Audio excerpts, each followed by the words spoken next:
I kept thinking of, like, I've always thought of this movie as, that movie with the Flo Rida song in the trailer, which I'm still not sure if that's this movie, because I think there was a Flo Rida song. It seems to fit, but I But feel like there was one in there. There was a point where I was There was talking definitely a Flow Rider song.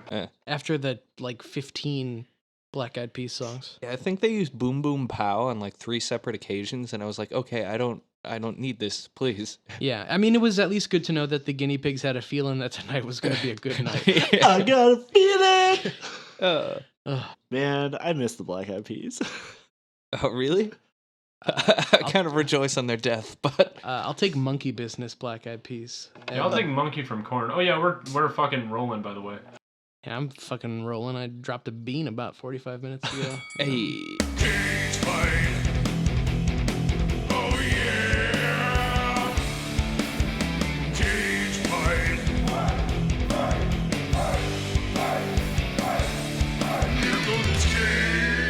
Well, hello, and welcome to the Cage Fight Podcast. I am your host, Nick Laser. Hey. I'm Mike at Darth Mike D on Twitter and Dr. Strange Coochie on the Walmart customer review forums.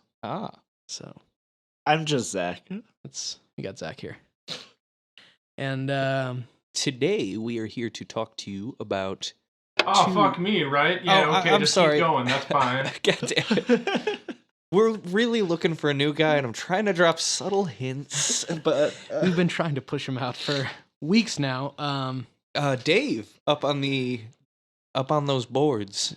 Up on the boards. Fuck you. Yeah, see, we need a new guy, because when I say he's up on the boards, he's up on some 2x4s, and, like, I had to go hit record on the actual boards before this, so... Yeah, and while he's standing on the 2x4s, he's rebounding a bunch of basketballs. Ballers, I put numbers on the board. A writer of the famous... Okay, that just got him back. Jingle. All right. Well, we're not... Hard to get a handle on this double-edged sword. I'm having a stroke. So that's we'll Pusha call T an on the ambulance boards. when we're done. Yeah. Yeah, so today, Pusha T versus Drake. It's a little old, but... Yeah, it's a little dated at this point, but I'd like to think now we can throw Drake's son into the ring and put Pusha T and Drake on like two opposite sides of the ring and then see which one he goes to. Yeah. It's like, you revealed my existence. You're my real dad. Grandpa! Grandpa T. Oh, yeah, okay. Well, what we're actually talking about is G-Force and Stolen, which I keep forgetting the incredibly generic title of. It's not Taken. It is Taken, but it's not Taken. Taken. Indeed. Not Taken and G-Force. So, I think we can probably start this off with some talk about G-Force. We'll just do it chronologically, because I don't have very strong thoughts on either of these films. I wish I could say the same.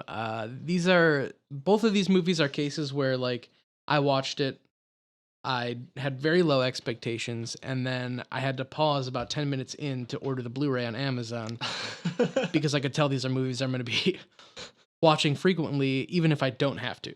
Often in the future. Yeah. Yeah, see, I just have this policy where I don't ever watch anything twice, ever, so... And that's fair. Yeah. I just... From now on, coming up, like, when we get to the rematches, or when we get to round 2 of this podcast, you guys are going to have to do a lot of the legwork, because I'm not going to remember a lot of what's going on here. But hey, I'm cool with that, because... We're actually just kicking you off for those ones. Well, fine. It's acceptable, but I am going to edit your voices out and... and you'll redub over all of our parts? Yeah, probably.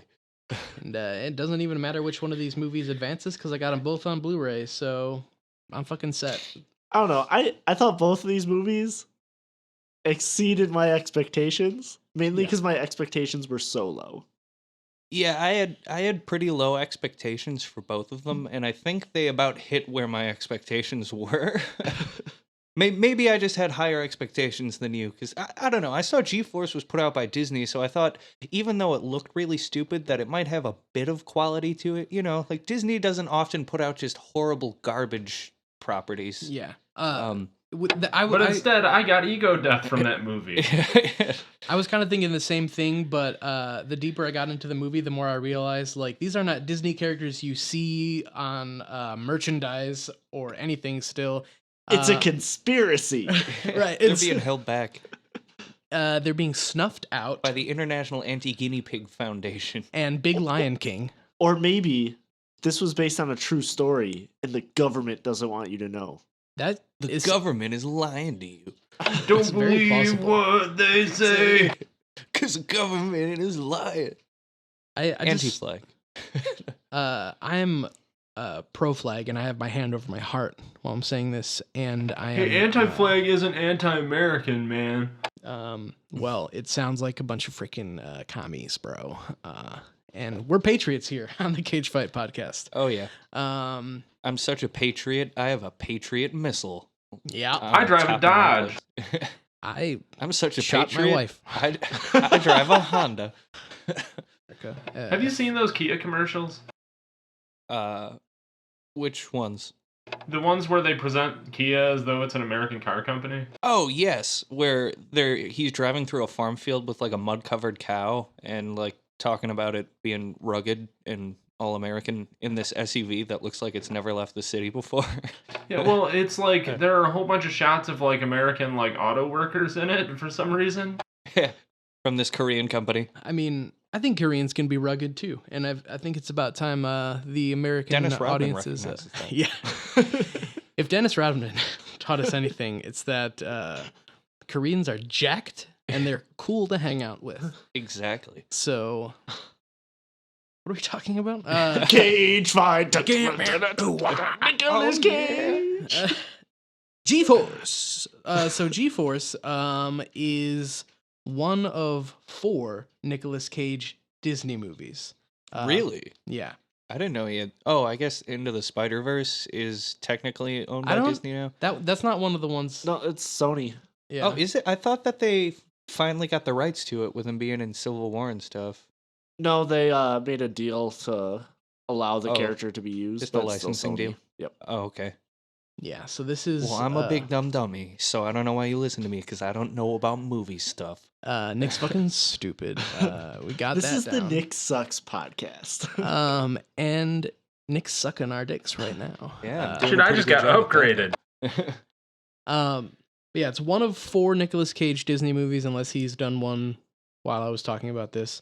The other 3 are the National Treasure movies, I didn't know and those were Disney owned. The Sorcerer's Apprentice. Oh yeah, which I just found out recently. They consider that to be part of the Fantasia universe, Oh, which That's a thing?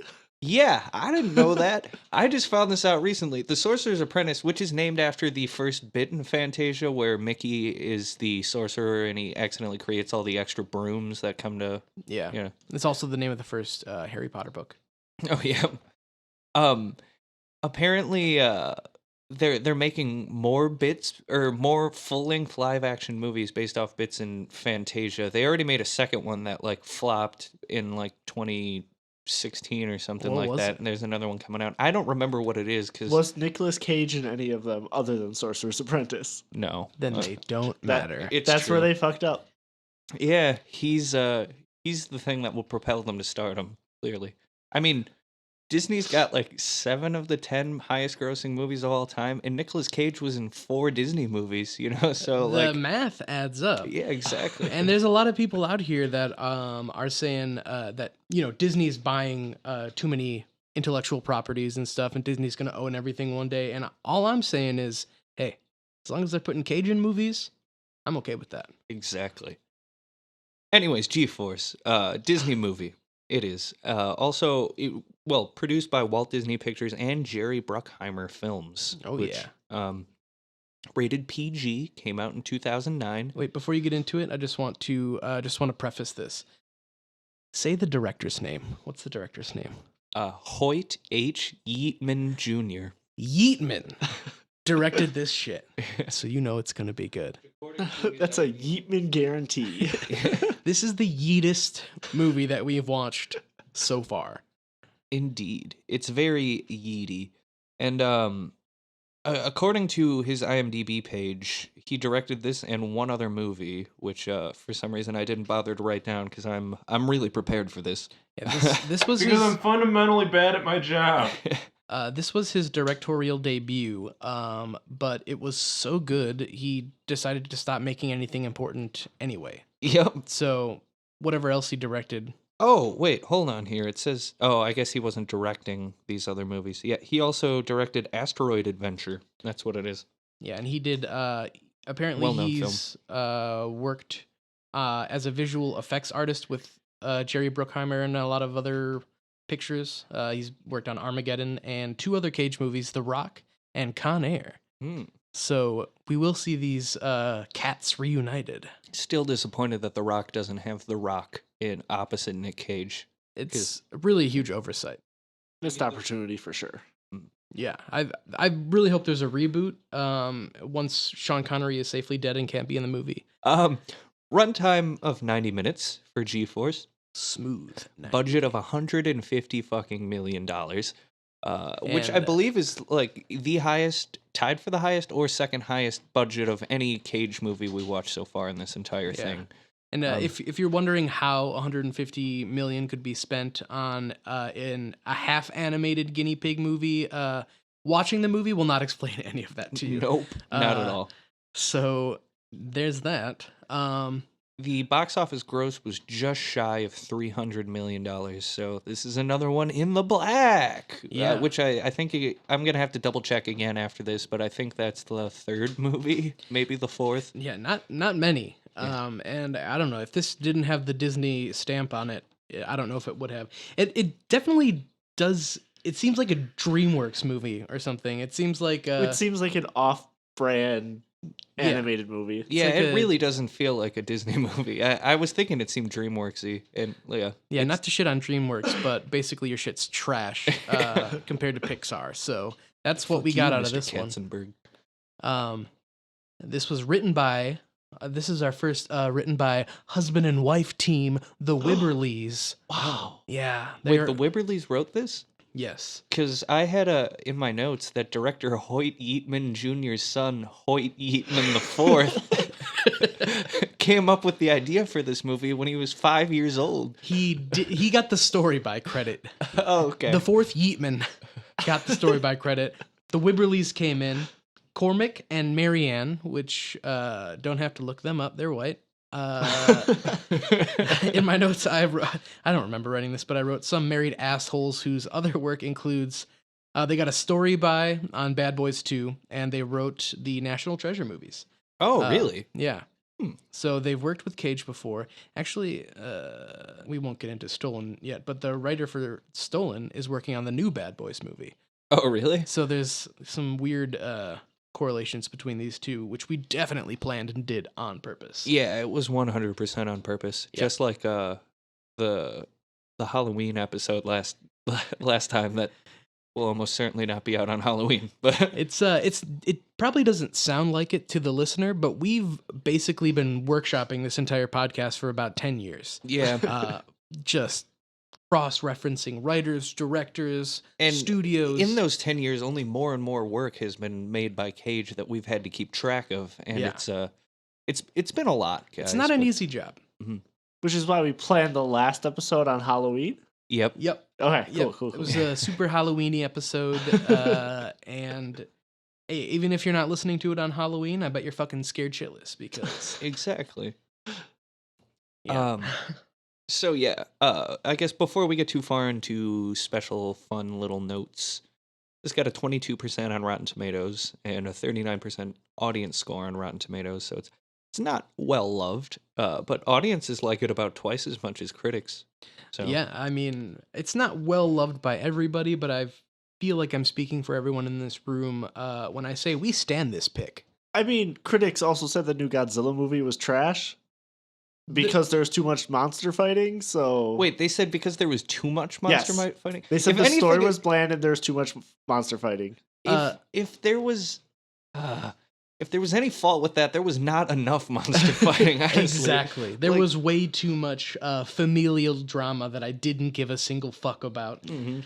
Well, I think this applies to G-Force for like you have to kind of know what this movie was like written for, and like who's the audience is. Yeah. Like, not every piece of cinema has to be perfection and Right. artsy. Like, you can just have a kids movie about super spy guinea pigs. Yeah. And Yeah, you can. I've seen a lot of reviews comparing the new Godzilla to like Transformers, which I guess is fine, but as a Godzilla fan, I thought it was fucking awesome. I thought it was a great movie. When you go into it thinking, "Oh, I want to see giant monsters fight each other," that's what you get. Yeah, Exactly. you So can't fault that. don't go into Godzilla King of the Monsters looking for the next Academy Award winner, and I think you'll be okay. And don't go into G-Force thinking you're gonna get anything. A brilliant techno thriller. Yeah, I don't know what expectations I had going into this, but they were very different from what they were. I didn't remember this being a live action animation blend. In my head, this movie was purely animated. Yeah, I thought when I saw Zach Galifianakis, I was a little bit confused. Yeah. Because when I saw his name in the credits, I just assumed he was a guinea pig because he looks like a guinea pig kind of. So just not in a bad way. He is like the human equivalent of a guinea pig. Just like cute and furry. Yeah, he's cute and he's a furry. And he's a furry. Zach Galifianakis, if you're listening, come on down. Yeah, come on the show. we bring your support tail. your flurry lifestyle. It's okay. You won't be judged here. Just don't do any of your weird sex stuff while we're here. Unless Nicolas Cage is into that stuff, then Nicolas Cage, yeah, you're welcome to do whatever you want here. 100%. Can you imagine if we got Don't Nicolas sue us. Cage and Zach Galifianakis in this room to furry fuck each other on mic? That would be pretty great. I think we'd have to get video though, if they'd sign their release. Yeah, well, I mean, at least for personal use. But Can we yeah. get Zandali to show up too? Because that'd No. be sexy. You know what? Let's get Zandali on the Nope, horn nope, right nope. now. G-Force, we're Actually, talking I about have her G-Force. number. Hey Siri, call Zandali. Zandali again in a couple episodes. Well, Well, not a couple, several. Yep, and then probably a few episodes after that Nope. when it advances. I So, refuse. pretty stacked cast in this movie. Yeah. You got your Sam Rockwell is the main guinea pig, who plays Darwin. Oh, Darwin. For Yep. my science heads out there, you feel that? You feel that? Yeah. Oh, they're feel so that? clever. He's the next evolution of guinea pig. Exactly. And then you have Tracy Morgan as Einstein. No, I'm just kidding. Tracy Morgan plays Blaster. He's the explosive expert. I didn't realize any of these people were really supposed to have a specific role in the group. At the very See- start of the movie, they introduce them that way, but none of them do specific actions. Right. When you I think I missed that because I was busy eating. But when you assemble a team, you got to have like the hacker, the explosives guy, the whatever. The girl. The girl, which this had all of that, but none of it was significant in any way. yeah. And of course, the girl is Juarez, played by Penelope Cruz. And, not to sound too much like Zach Galifianakis here, but that's a pretty sexy guinea pig. And she is the guinea pig that everybody wants to bang. Yeah. Yep. So there is a weird love plot in there that isn't really directly addressed by the script at all, but they keep dragging the plot short just to kind of bring that up occasionally. Yeah, because But luckily for us, it doesn't go anywhere either. yeah. Did you really want to see like a guinea pig love scene? Hey this- man, this movie- Sausage Party was great at the end. Dude, That I was was my half favorite hard part of for the it, movie. but hate nothing. that movie. this movie is I rated. actually really like Sausage Party. It's not bad. I The thought it was weird food sex scene is a little bit much, but not but as the sexy rest as of the it- puppet sex scene in Team America, but I think if they See, cut Team it, America, I thought did it where it's funny, where it's like Barbies and you just like smashing them together, and it was like that's funny. they're like. But the peeing on each sausage other. party is like 15 minutes long. it's and like 2.5 minutes, and I agree. it felt like 15 minutes. It could have been cut down to 30 seconds probably, and it would have gotten the same point across and been funnier. But So the rest of the G-Force. movie is good. Yes, So G-Force. G-Force, G-Force is rated PG, which stands for parental guidance, because you're going to want to bring your parents to see how fucking horny these guinea pigs are. They fuck. This is mostly a nature documentary about guinea pigs having We fuck sex. now. We fuck now. Still so many people on this list. There's too many people in this movie. Jon Favreau as Hurley. Nicolas Cage, who'd have thought, as Speckles. Steve Buscemi, the man. Yeah, that's 2 Buscemis in these Cage movies. He is our second most viewed actor. After When Cage. well, no. When we discount Cage, he's still the second most viewed. Peter Fonda Oh, has yeah. been in 3 movies actually. He was in Deadfall briefly. I didn't see him in there, but he's on the cast list, so I have to take their word for that. Actually, I don't think he was credited, but Steve Buscemi plays Nicolas Cage's penis in Xandali. Oh, okay. I mean, he played 2 roles. He in that played movie. 2 roles in Xandali. One he was credited for. The other one is Zach's favorite role. If I recall. If I could take out memories, I want to take out the memory of watching Xandali. Eternal Sunshine of the Spotless Xandali. And we'll cut that because I don't want anybody getting discouraged from watching Xandali. It's So bad. great movie. It's the worst movie ever made. It's worth watching the Steve Buscemi parts. all 30 seconds of them. Yes. Because But he So walks that's all up you to have the to watch. woman Honestly- and a fucking graveyard and is just like, got any money? Yep. if you watched Like- the Steve Buscemi parts out of context, they would make just as much sense. It's true. Like, Oh, The God, part that where he's movie's stealing a bad. TV is definitely worth watching. Going on YouTube for, at least. If I don't know if that's So on there. G-Force has a lot of actors in it. Yeah. G-Force has a lot of good actors in it. Oh yeah, Will Arnett's in it too, and Zach Galifianakis. Zach Galifianakis. Zach Snuffleupagus. Yeah. Okay, well, you got That's more the end of the fun movie. facts. Do I? Detective Hoyt Yeatman's son, Hoyt Yeatman IV, came up with the original idea for the film when he was 5 years old. Yeah. So this movie was literally written by a 5-year-old. It's Well, Axe not Cop, the movie. written. Except Axe Cop was cool. Axe Cop was great. I loved Axe Cop. I guess the only fun fact, which I think we discussed off mic and not on mic, but if we did, then we have it twice. Nicolas Cage uses the same voice for Speckles that he uses in the movie Peggy Sue Got Married. So Which is about a woman pegging and suing. A guiney pig. Where are you going with this thing? that was good stuff. Oh yeah. But I mean, honestly, Nicolas Cage's voice in this movie is kind of just like a weird nasally, like Hey, guys, I'm a mole. yeah, and low key, it's the best voice that he's put on in any of these movies that we've watched. Probably. By far. I swear this is important, but did any of you guys ever play Banjo-Kazooie for Nintendo 64? Yes. Banjo Tooie. I played the Banjo-Kazooie game that was on Xbox 360. Was Bottles the mole in that? Because that's legit the character he was playing. Yeah, basically. For all the what game did you say again? Banjo Crash Kazooie. Bandicoot? Spyro the Hedgehog. Spyro the Hedgehog and Clank. Yeah, he was Nicolas Cage loves video games too. Probably. Who doesn't? Let's just move on to the plot here. Oh, there's a plot. Yeah, there is. And in this plot, Zach Galifianakis, who I didn't catch his character's name, and I don't care. He's Zach Galifianakis. I don't know what his name was either. He runs an organization that uses animals for spec ops missions. Yeah, basically professional animal cruelty. But that was a point in this movie that just I didn't understand. So like he's training all these animals for spy missions, Yeah.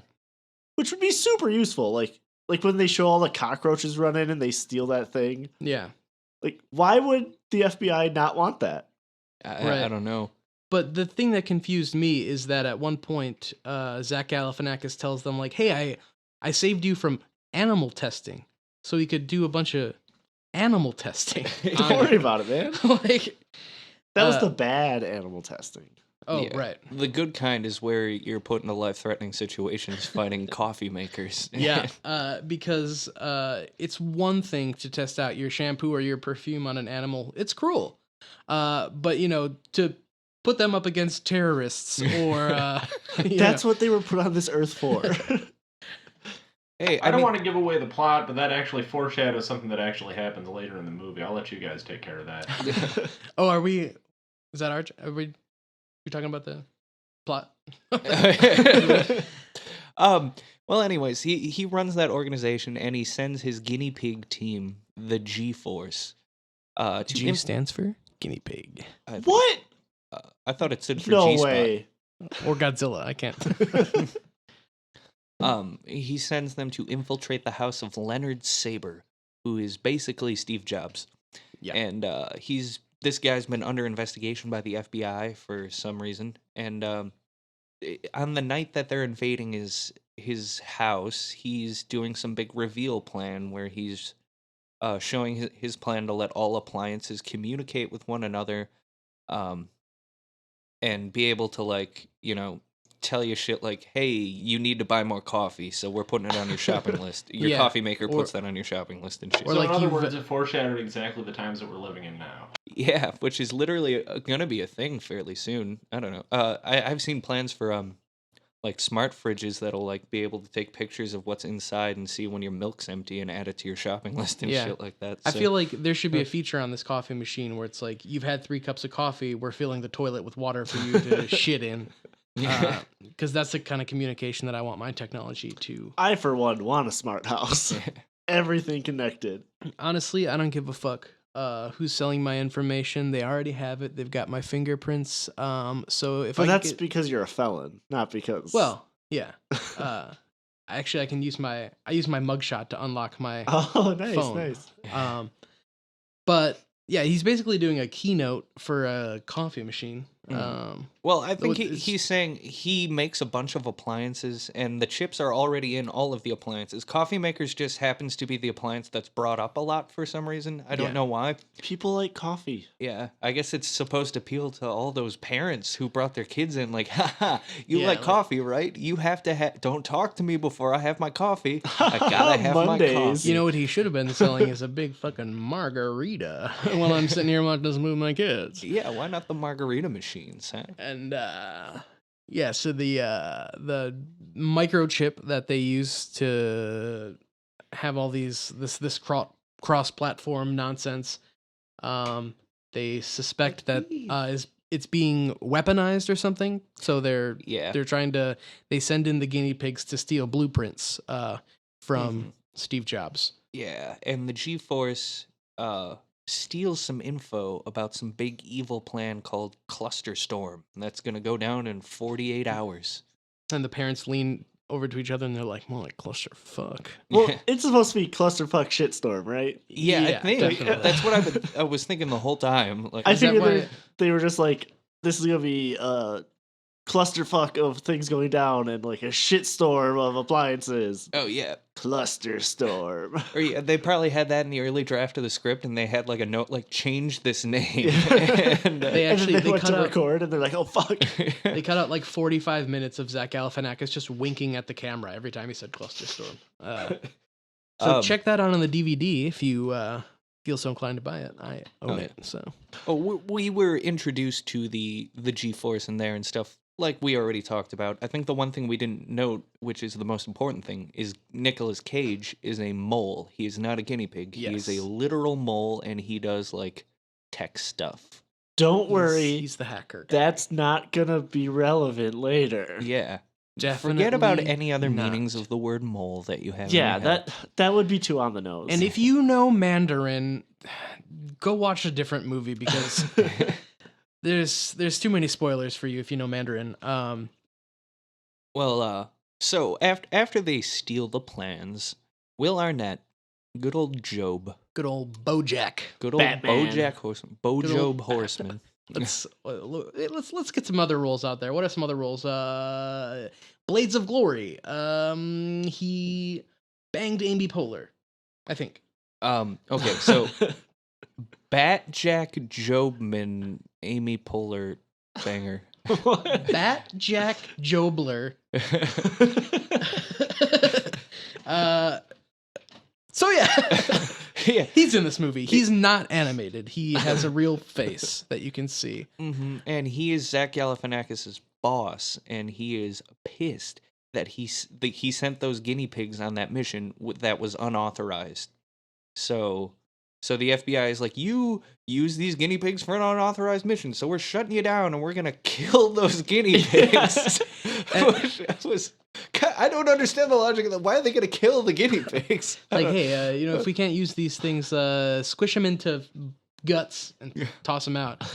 These guinea pigs literally get up and start talking to him, and then he's like, "Yep, we're gonna kill him." He has a conversation with a guinea pig.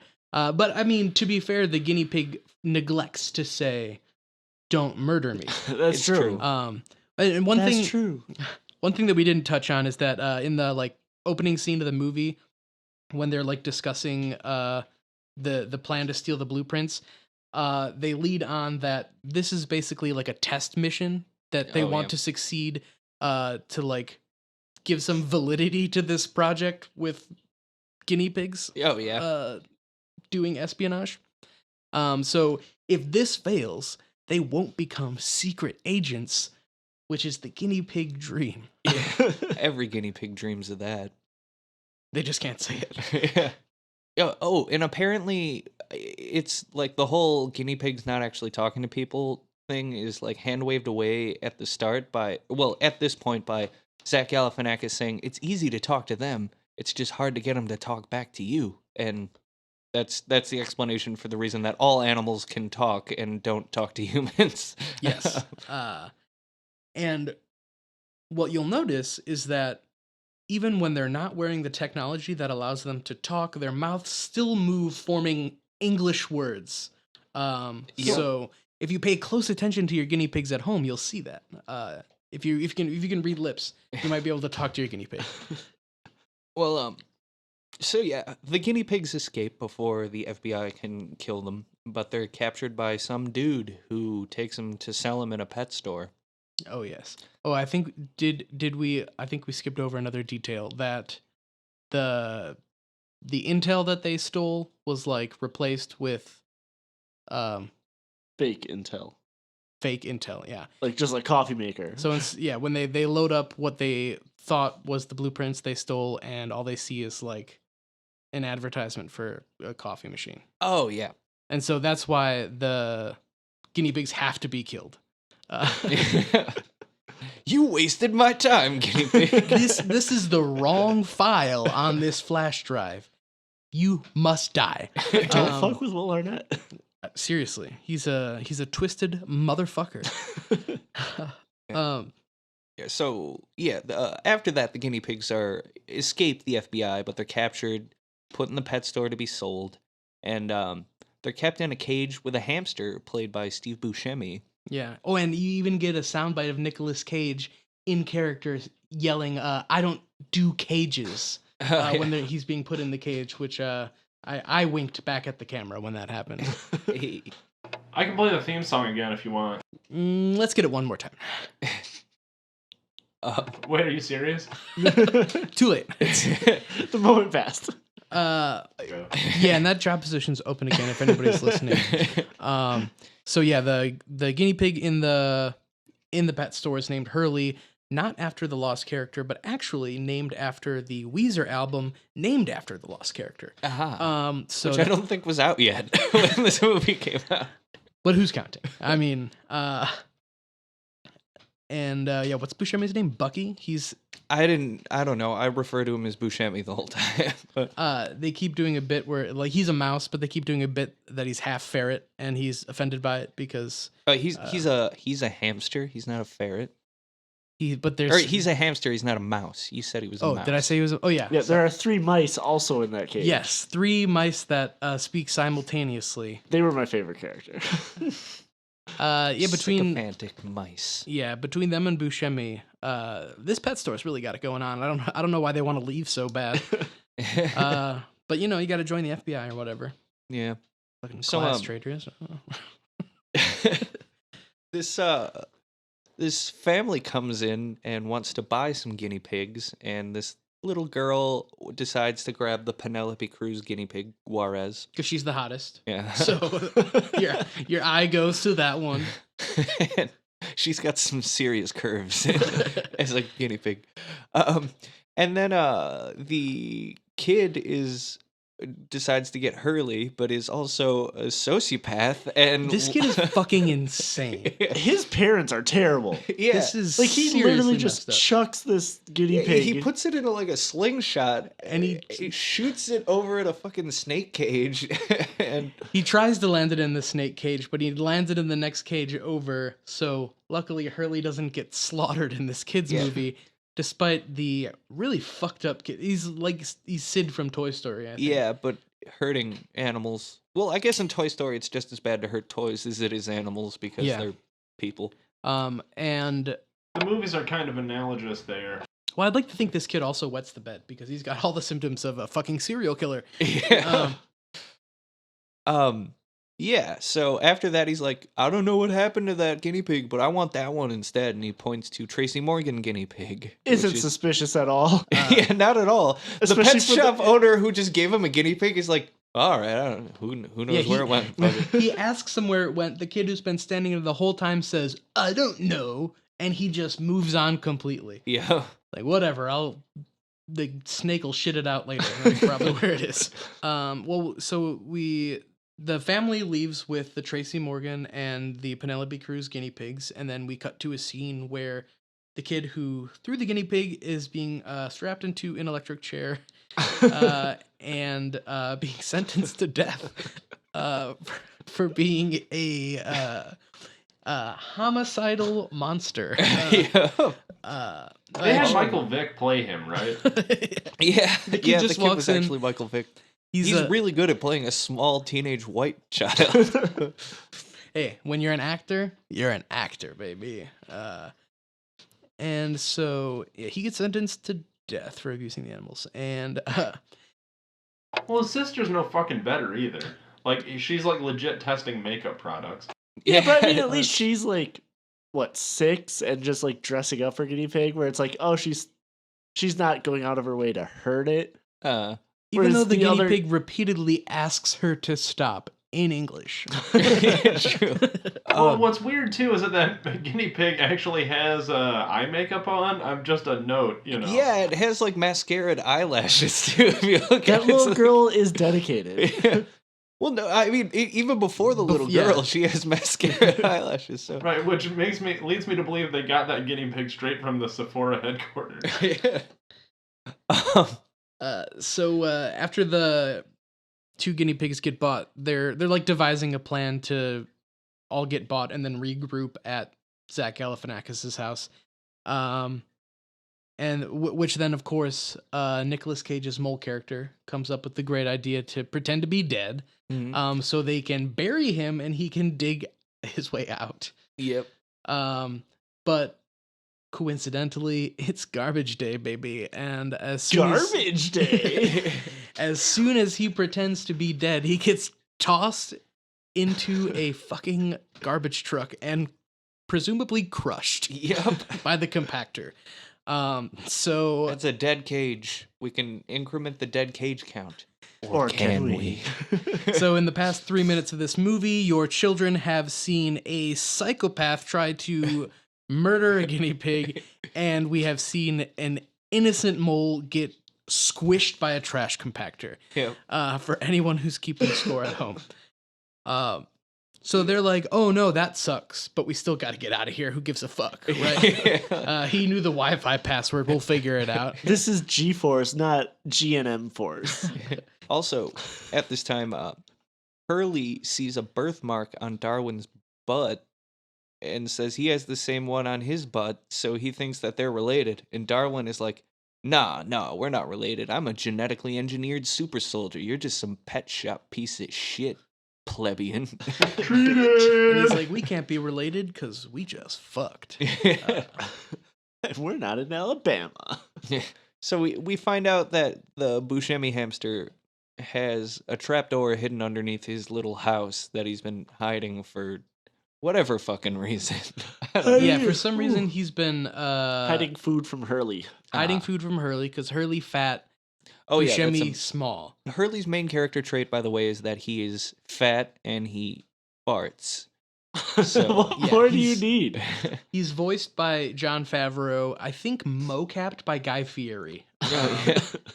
And so as most enclosures do in a pet store, there's a very easy to escape trap door Yeah. in the bottom of this cage, which they all fall through. Fall through or jump through. Yeah, Darwin jumps through. Steve Buscemi pushes Hurley through. Oh yes, Or because Favreau. yes, No more of those farts. So they get out, and then we cut to Mr. Saber, the Steve Jobs of this universe, talking to Mr. Yangshu over the phone, who is talking about how they need to defend the satellites for this thing because Project Clusterstorm is going to go down in 19 hours now. And I don't know. It's really just to show off Mr. Yangshu. And then if you're like certain people here, you Google what Yangshu means. yeah, and if you know Mandarin, just ignore this scene if you want any suspense whatsoever. No, just don't look into it. Just because Yanshu means mole, that's just coincidence. You don't know. Yeah, and just because watching 14 Nicolas Cage movies has made his voice almost instantly recognizable to me, that definitely helped a little bit. But that can mean anything. Yeah. A lot of people sound like that. Yeah. A lot of people sound like that, that typical New Orleans accent that people have, Yeah. So, after Hurley and Darwin have escaped, which Hurley and Darwin are Sam Rockwell and Jon Favreau. Jon Favreau hamsters. And they're rolling past some dogs using a tire swing that they cut down somehow. It's all weird, and they play the Black Eyed Peas "Boom Boom Pow" for like the 4th time already in this movie. These guinea pigs fucking love Black Eyed Peas. And who doesn't? I guess. But I feel like it's Me. It's got to be some result of the genetic engineering. That they just have a higher sense of what is good music. Right. Yeah. Yep. That's what I was gonna say. That's Yeah. exactly what I was gonna say. I knew it. I knew it. I'm about to play the theme song just to spite you guys. Did Black Eyed Peas write that? Because I hope so. National Pleasure, actually. Yeah, I think they- Apple the app was From like the Philippines? executive producer or something. Yeah. He did. He executive produces pretty much everything that is Boom Boom Power related. Oh yeah. So then, after that, we got the kids. We cut over to Tracy Morgan and Penelope Cruz, which I keep saying Tracy Morgan because I don't remember his hamster's name. Blaster. Blaster. That's I'm the sorry. only one It's I Tracy remember. Jordan. Tracy Jordan. And Blaster, of course, is short for Cum Blaster. But Which he does frequently throughout the film. Yep, he is busting all over that sexy guinea pig. oh yeah, I think we forgot to mention at the start of the movie that there's a bit of a love triangle between Juarez, Blaster, and Darwin, who Yeah. Blaster wants to get with Juarez, but Juarez is like, I don't like you. I like Darwin. No, And it's then- like, I don't like you because you're into me. I like him because he's not into me. So he's like, oh, you're into me? That's cool. We should do something. And she's like, no, I'm not into you now because you're into me. Well, she says, I'm not into you. I just said that I'm into you so that he who is into me would be more into me because I need to think that I'm not into anyone here. And then, I don't know. It all ends up being, Yeah, like the final scene of the movie is like, who are you into? She's like, yeah. And her character can't be sexist because it was written by a husband and wife. Oh, okay. So, I mean, maybe that whole love triangle was written when she went to the bathroom or was like on a Maybe fucking the- period. Or maybe it's supposed to imply that both Darwin and Blaster are going to give up on getting her and just get together. Oh. That could be. But, Blaster really wants to blast her. And Darwin, I don't know. I wasn't going anywhere with that. Continue. No, just so you know, I'm probably not going to bring it up again, but that whole love plot, we have described all of the scenes that exist of that love subplot already. I don't So- remember what the conclusion to that plot was. I don't The either. conclusion ends with her going, I don't know. Yeah, and then the post-credit scene is her getting fucking Eiffel Tower.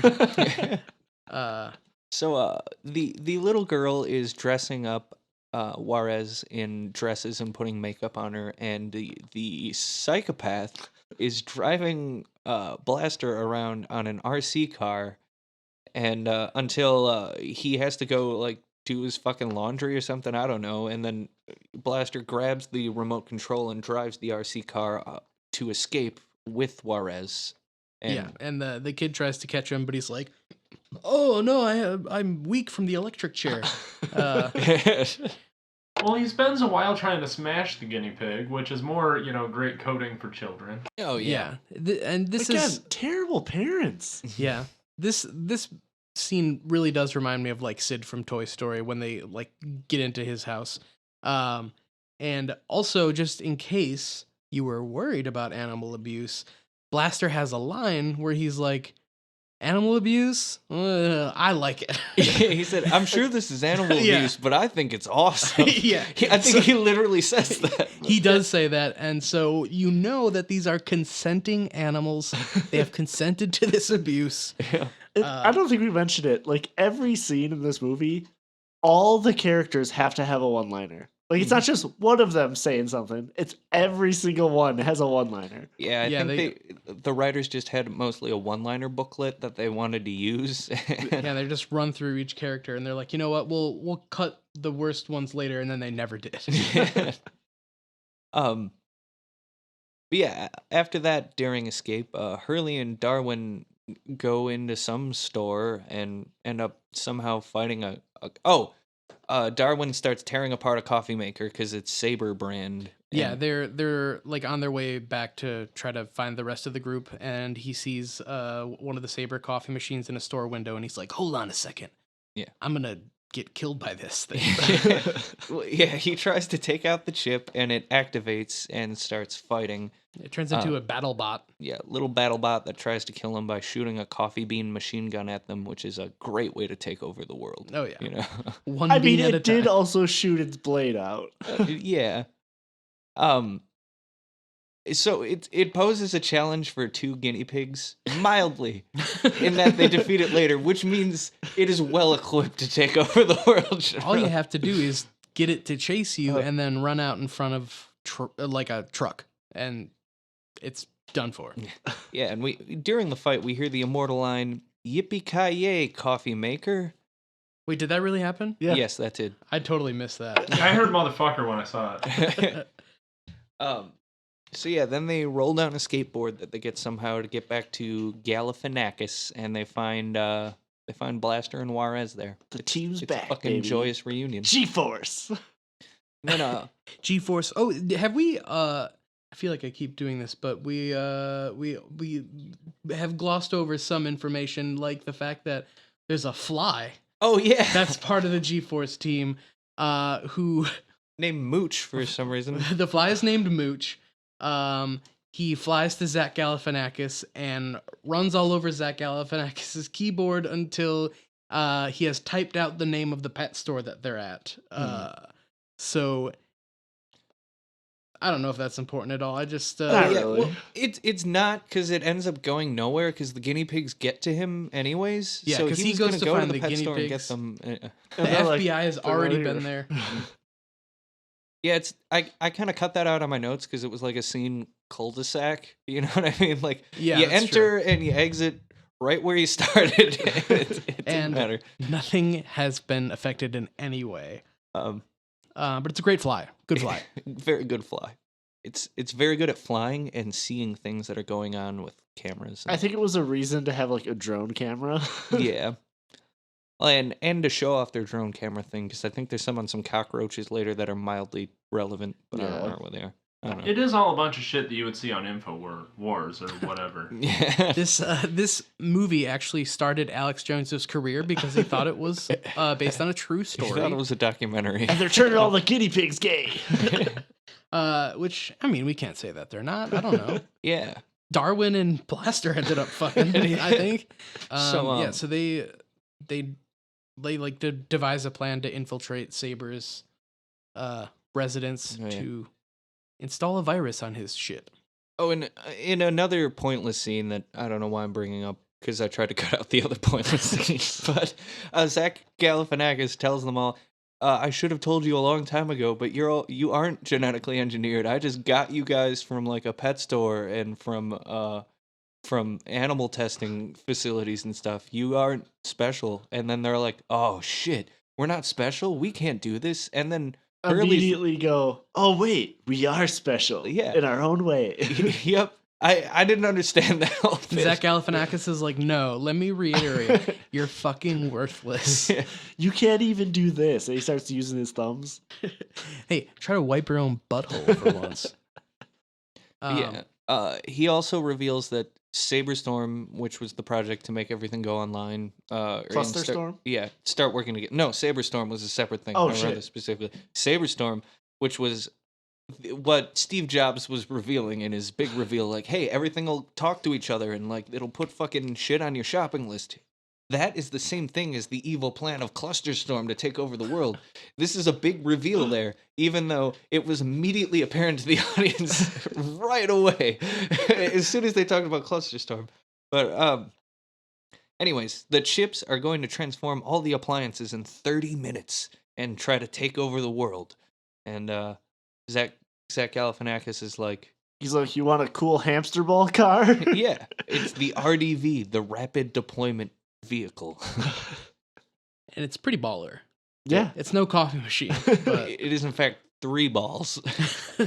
that's what I meant. It's baller. I also don't fully understand why these like FBI agents are going so out of their way to capture these hamsters. Yeah, Guinea pigs, sorry. Have Yeah. you seen what they're capable of? Hello. But like they start this like car chase and like are Yeah, they're- endangering lives after hamster balls. There is a legit car chase. yeah.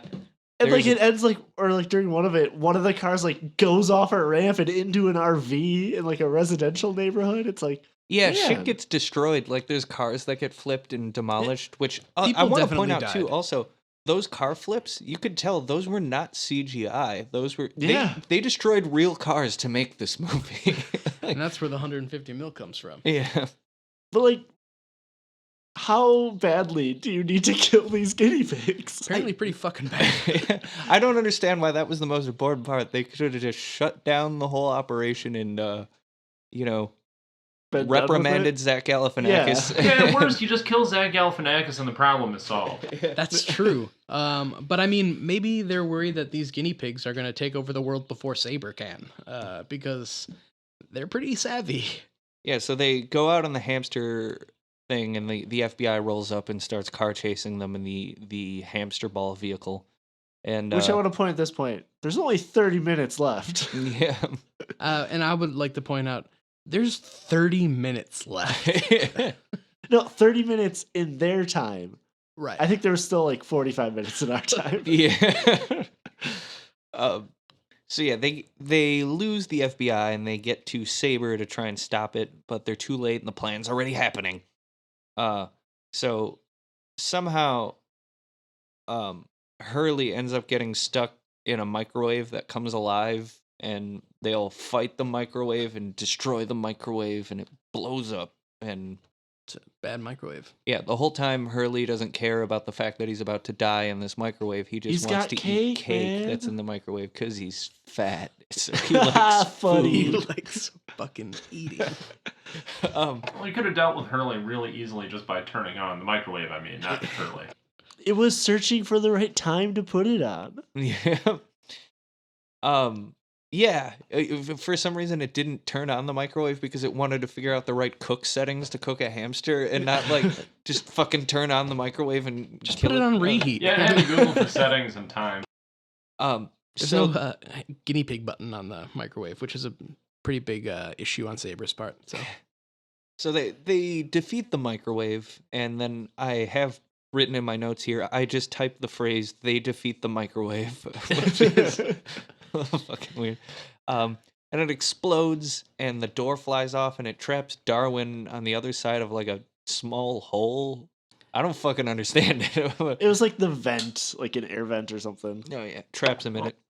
I'm just gonna quick note, like, did anybody notice that all of the problems that persist for these hamsters could have been easily solved by just having human fucking FBI agents? Yeah, pretty much. How would a human get through a wall of mouse traps? Good question. Exactly. Check and mate, Dr. Dave. They can't afford boots for their agents. They have to afford guinea pigs that they train special. And had special made gear for. So it's a cheap project. Darwin confronts Nicolas Cage, and Nicolas Cage is like, "Oh, humans killed my family, so I'm gonna kill them." Haha, got him. Oh yeah, So Darwin discovers that Speckles, the cage hamster or cage mole, didn't die, and he is in fact the bad guy, Mr. Yangshu. Who'da thunk it? And he did it, yeah, because if you look up moles on the internet, there's 300,000 results, and none of them are about helping moles. No, they're all about exterminating them. And he has a flashback to his dad saying, "Make the humans pay." I love that flashback because it's like, okay, your family's about to die, and what does your dad tell you? Oh, if you get the chance, Yeah. kill all humans. destroy the human race. But you know, in the exterminator's defense, moles are really ugly and don't deserve to live. So yeah, Speckles activates a giant robot that rises out of the ground, and it has a gravity beam that draws space junk down from orbit and crashes it into the ground, which, like, if you had the technology to create a gravity beam that can draw space junk down, you could have just made a really powerful laser that, like, would have been way more effective, I think. But this one combined a bunch of, like, blenders and toasters, so... Yeah, true. So yeah, that's happening, and Darwin's like, "Speckles, don't do it." And he's like, "But they killed my family." And he's like, "But we're your family. G-Force is your family, not the people who died." And he's like, "Oh, you're right. I shouldn't do this." Too late, though. Yeah, it's too late. I can't stop this. Which I just want to point out, he's apparently been stewing on this for however long it's been since he grew up. He created a whole world takeover plan about it, and all he's convinced by is like, "Wait, I know they killed your family, but we're your real family. Who cares about those moles that died?" yeah, right. all that it took to derail this mastermind plot to draw space debris in and destroy the human race was, hey, you want to come fucking hang out with some guinea pigs, bro? I think it's funny, too, that's like, so he's a baby mole, his family dies or whatever, and Zach Galifianakis finds him. Yeah, And like raises him and loves him and makes him able to speak to humans and gives him all the stuff in the But world. he still wants to kill all humans. But all humans are bad. all of them. Not all humans. Yeah, human lives matter. Mole Directly lives correlated matter. with blue lives. But, Yeah, blue lives are superhuman. Like, they're worth a little bit more. But anyways, so yeah, Speckle says, "I can't stop it. It's too late." But they stop the robot immediately, anyways. And I don't It's know the exactly giant how. And- Voltron made of appliances. And Will Arnett realizes guinea pigs are pretty cool. Yeah, it's all right. Hey, you know what? I was wrong about you guys. Oh, I want to point out too, Hurley. They think Hurley's dead, but they bring him back with the smell of cake Yeah, because he's fat. because he's so fat. It's funny because he was dead, and his fucking fat molecules jostled his heart back into rotation. He has diabetes. Yes. Stupid. So, yeah, they're all back at the G-Force headquarters. G-Force has its funding restored because Will Arnett's like, "Yeah, those guinea pigs, I guess They rule. they're all right." I find it hilarious too. So like G-Force gets their own badges or whatever for the FBI, become agents. And then to like punish Will Arnett, they send him off to Antarctica. Mhm. And then how much of a kick in the balls is it to be like, "Hey, you're being demoted, sent to a shit position. Also, let me record a video of you congratulating these other guys." Yeah. Congratulating these guinea pigs. Showing that they're better than you. And like, fuck Will Arnett, right? Like, And all he did was reprimand them for going on an unauthorized mission, Yeah. which is, like, I guess, like, it's okay. He probably didn't have to go all out and try and kill the guinea pigs. They could reprimand him for that. Yeah. But, like, the core of what he was trying to do was all right, I suppose. but nah, fuck them. And before they ship him off to Antarctica, they're like, "Hey, what? So what? Changed your perspective on these guinea pigs, the G-force?" And he's like, "Well, That one guinea pig is kind of fucking hot. Kind of want to fuck Yeah, that Blaster. I kind of want to fuck that Tracy Morgan guinea pig. Yeah, and Galifianakis was talking to him like, I know, right? I know what you mean. Why do you think I taught him how to talk? So they could scream my name. Yeah. So they're staring at those guinea pigs like Bryan Singer stares at kids. There it is. There we go. Zach Galifianakis is Bryan Singer. and there's a montage of the guinea pigs dancing to bad club music from the late 2000s. It's Black Eyed Peas again. It's Black Eyed Peas Boom, again. boom, and, boom. not to steal a line from the trailer for that new Batista movie, but this looks like the ending of Shrek. DreamWorks picture. That's G-Force. Overall thoughts on this movie? I mean, as a dumb kids movie, it did what it had to do. Yeah, and I mean, Yeah, I've seen worse kids movies, I guess, but Yeah. I really love dumb kids movies. This one was just like completely forgettable. There wasn't enough like. There was one-liners, obviously, but nothing really stood out. There was no, like, real Good chortles. one-liner. Yeah, like, I mean, there could have at least been a little something for Daddy, but... yeah, I don't know. I've seen worse, but at the same time, I did not like this. I kind of expected a little bit more, almost. I mean, like, I didn't expect a lot, but... when I saw it was Disney, my hopes were a little bit raised. Like, they make some kind of quality stuff. Like, they had that whole 90s Disney Renaissance shit, and that was all good, but... I think the biggest appeal of this is just that it had so many big names in it. Or maybe not huge names at the time, but, like, now they're a lot of bigger. Like, Will Arnett has, like, exploded in popularity. Yeah. Zach Galifianakis was pretty big around this time, because I think The Hangover had just come out. And yeah, it's, I don't know. See, I mean, another thing that annoys me is, this is just about animated movies in general and how they kind of market themselves based off of voice cast now versus the animation. But Looking at you, Pitbull. I mean, I know nobody gives a damn how I feel, and you guys are actively trying to fire me. Who's this but again? I am going to say that after reading the comments on Rotten Tomatoes, the word that comes up often is soulless, and I agree entirely. This movie was soulless. Yeah. I mean, I love guinea pigs. I love animated kids movies. This did nothing for me. I don't know. I feel like Soulless is a bit unfair to G-Force. Like, I don't. again, I think they were just going out to make just a fun little time waster. Like, it doesn't have to be amazing or anything. Yeah. I don't need Apocalypse Now, but like... Yeah, it's definitely better than Apocalypse Now. I don't know, my hour and a half of watching that movie, I enjoyed myself. Yeah. It's not something I'm going to go out of my way to watch again, but like, if it's on and I'm just sitting there doing nothing, I'm not going to turn it off. That's true. If anything, fair. I'm going to rejoice in the fact that I'm not watching The Runner. Yeah, true. We always know it could be worse. It was starring Cage. Or USS Indianapolis. Or Taken. Or not But Taken. don't forget Left about Behind. the fucking ghost one, whatever. Pay the Ghost. Pay the Ghost, yeah. Pay the Ghost. There should have been hamsters in that movie. There should have been hamsters in a lot more. I bet movies, if in my Tracy opinion. Morgan Hamster was in Pay the Ghost. Yeah, instead of those fucking vultures. Yeah. Like, what if the kid kept seeing like spectral Tracy Morgan guinea pigs? That definitely would have been Ghost Rider then. Definitely. Plus, the plot would have been completely different because the kid would have been like, "Daddy, Daddy, I see a talking Tracy Morgan hamster," And it's driving an RC car. So when the kid got Can we taken, pay the he wouldn't have tried to blaster? get him back. Can we pay the blaster? You gotta pay the blaster, Daddy.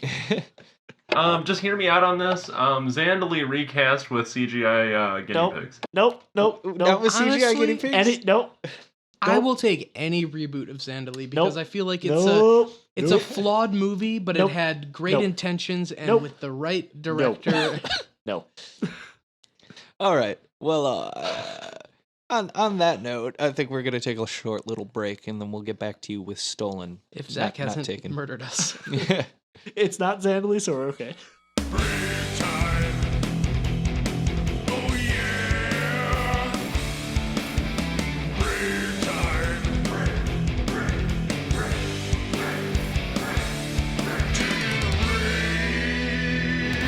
rolling. We've been rolling this whole time. I'm Dave, and my days here are numbered. See, that's funny because we have been rolling for a long time, and my days here are numbered. I knew it. Anyways, hey, we're back. Welcome and we're back. here to talk about Taken. Taken, yeah. Well, stolen, but taken. Butt taken. I got him. This script was stolen from Taken. Oh, fuck. That's so crazy. So, Stolen is a movie. Came out in the year 2012. Which, if you'll remember, is the year that we were all supposed to die, Yep. according to the Mayans and John Cusack. And I think this movie was going to do it. Yep, this was supposed to be. A lot of people had actually opted for this to be the last thing they ever saw. But then the credits rolled and they lived. Yeah. So, It wasn't Left Behind like that exact premise. kind of. What year did Taken actually come out? Oh, 2008. 2008. So we had. They're a little late on the punch for this one. We I think had- they waited till Taken 2 was a hit, and then... Yeah, we had 4 years to collect our thoughts about how we felt about a dad saving the day when his daughter got taken or stolen, depending on which word you prefer. Yeah. Which, I mean, I don't know. Stolen is a little more weirdly possessive. That's true. A stolen I own my probably daughter. appeals to the dads who are like, hey, if you date my daughter, I'm going to shoot you with a shotgun. It's a Yeah. joke.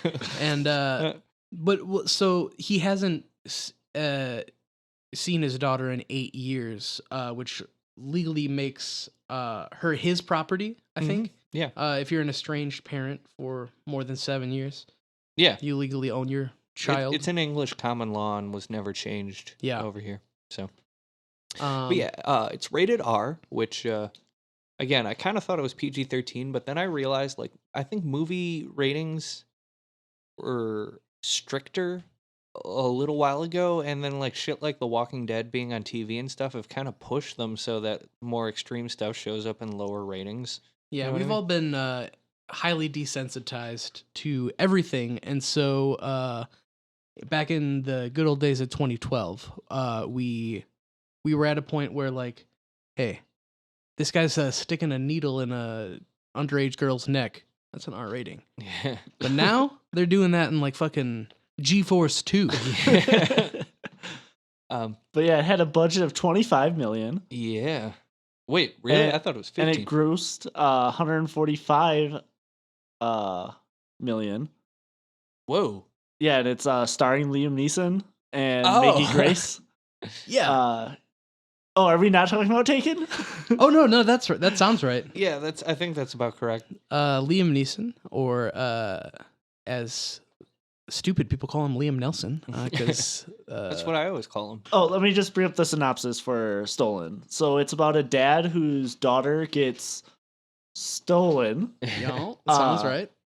and the dad has to get the daughter back by himself. He has to use a specific set of skills that Yes. he's developed. Yep. 'Cause- Because of his background, he has a specific set of skills. Right, and so he's trying to. Oh get shit! his I'm daughter reading back. Taken again.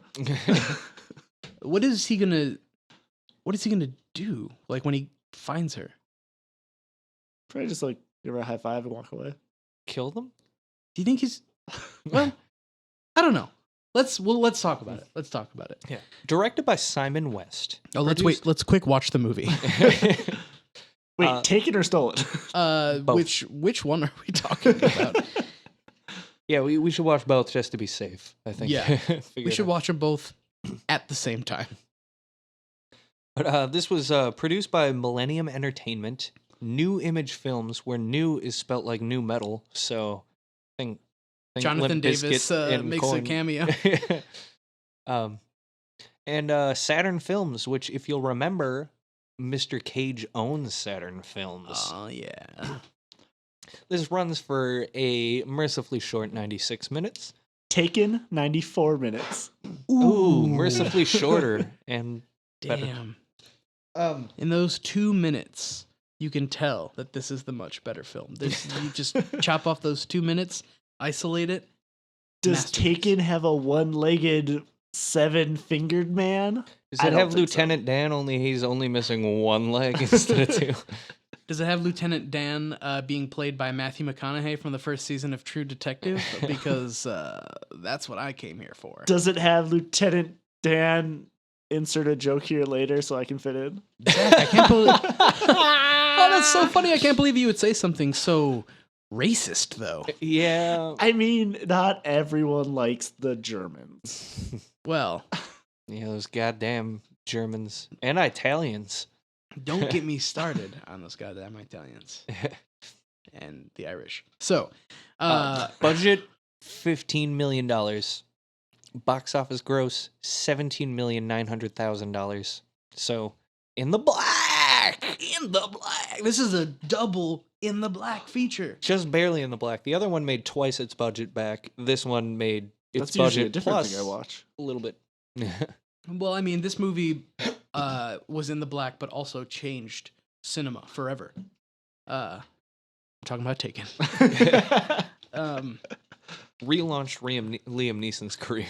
And Yes, because what's great about being a white man in Hollywood is that as soon as you turn 60, you turn into an action hero. It's true. So- And this really does belong to a specific genre of action movie that has been quite popular for probably the last 10, 15 years now, which is old dudes doing actiony things, and it's meant to appeal to, Like dads who think they could take a terrorist because they mowed the lawn twice in a week one time. I will say though, I think this kind of role is what Nicolas Cage is the best at, where he is the dad. For sure. yeah. Like- yeah. I don't know, just like his look and how he acts just fits perfectly for a dad character. Yeah. He's a little more believable in this type of stuff, especially nowadays. Yeah, Yeah, now that he's a little fluffier. No offense. Still that's just great. more dad to love. Exactly. It's a dad bod. Yeah, He's the initiator of the dad bod craze. Probably. Rotten Tomatoes, 20% on the tomato meter. Audience score 34%. So again, actually, this is about rated what G-Force was. And you know what? They're both spy thrillers, kind of. Yeah. they both have the FBI. And no spoilers, but they both landed smack dab in the middle of my cage fight ranking. So yeah, directed by Simon West. We said that. Yeah. But he also directed another Nicolas Cage feature, Con Air, which if G-Force or Zandali, if they don't blast their way through to the final round, Con Air is unironically my top pick. So, but he also directed Lara Croft, Tomb Raider, and The Expendables. Mhm. So he This does feel very Expendables. he Yeah, has it does. It's some in there. experience in this genre, and it's the written action motion picture genre of films. written by But I David Watch Guggenheim, plebeian things like that. who is writing the new Bad Boys movie and the Uncharted movie, which I think I didn't even know they were making an Uncharted movie. I think it's called Dora the Explorer. But yeah, let me look at the fun facts about this one. Absolutely nothing. Oh. Hey, wait, I got one here. Clive Owen and Jason Statham were originally going to play Cage's role at some point, but they got Nicolas Cage, Yeah, which is probably how Saturn Films ended up producing this too. I don't know if it was going to produce it without Cage there, but yeah. Hmm. It was probably a case of, hey, we landed our third choice, and he wants to co-produce. I'm like, all right. yeah, fuck it. Also, the guy who plays Vincent in this movie, Josh Lucas, also starred in a movie called Stolen that came out in 2009. Wait, So- really? Yeah, this is his second movie called Stolen. Oh boy. This is like that one time a bunch of guys made a movie called Bangkok Dangerous and then made another movie called Bangkok Dangerous. Yeah, which Um, was worse.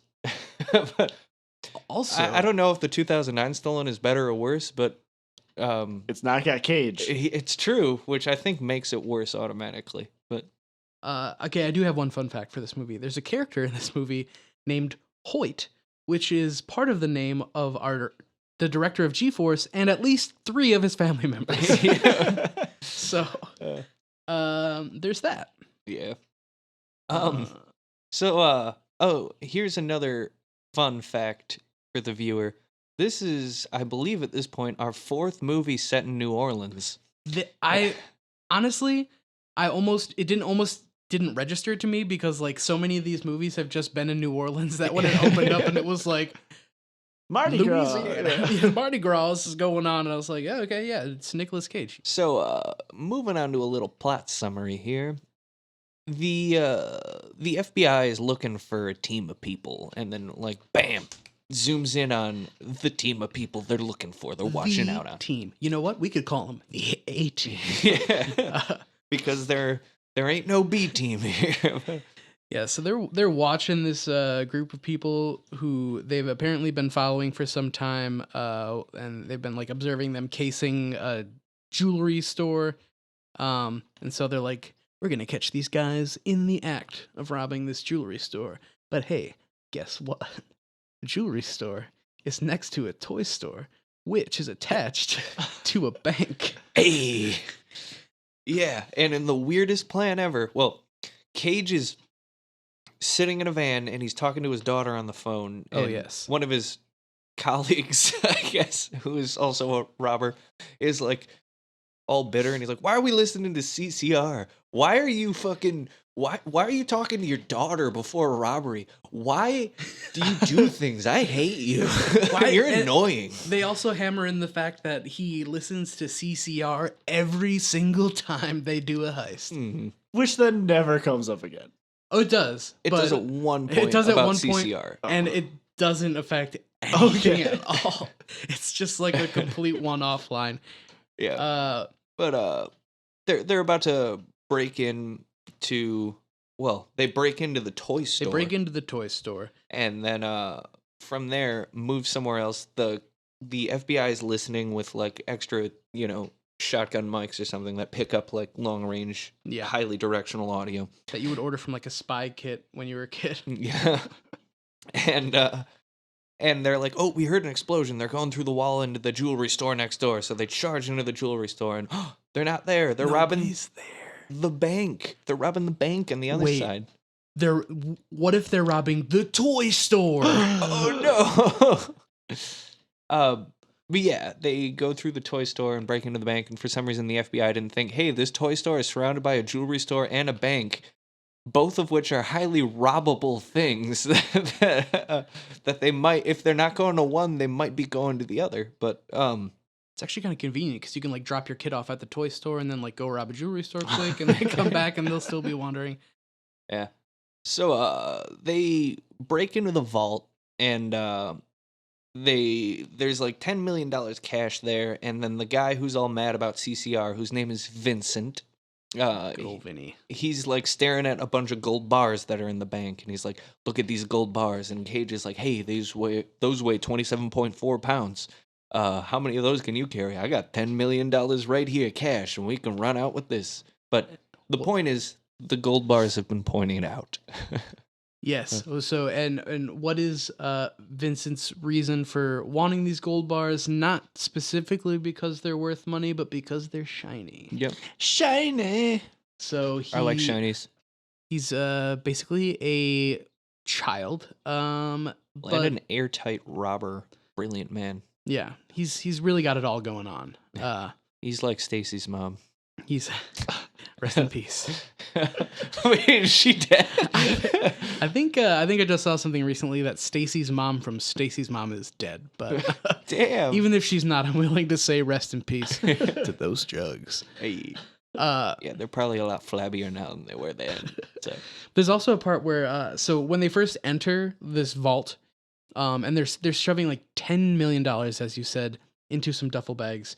And Nicolas Cage looks at the camera and he's like, "How come we only got 250,000 from Trapped in Paradise?"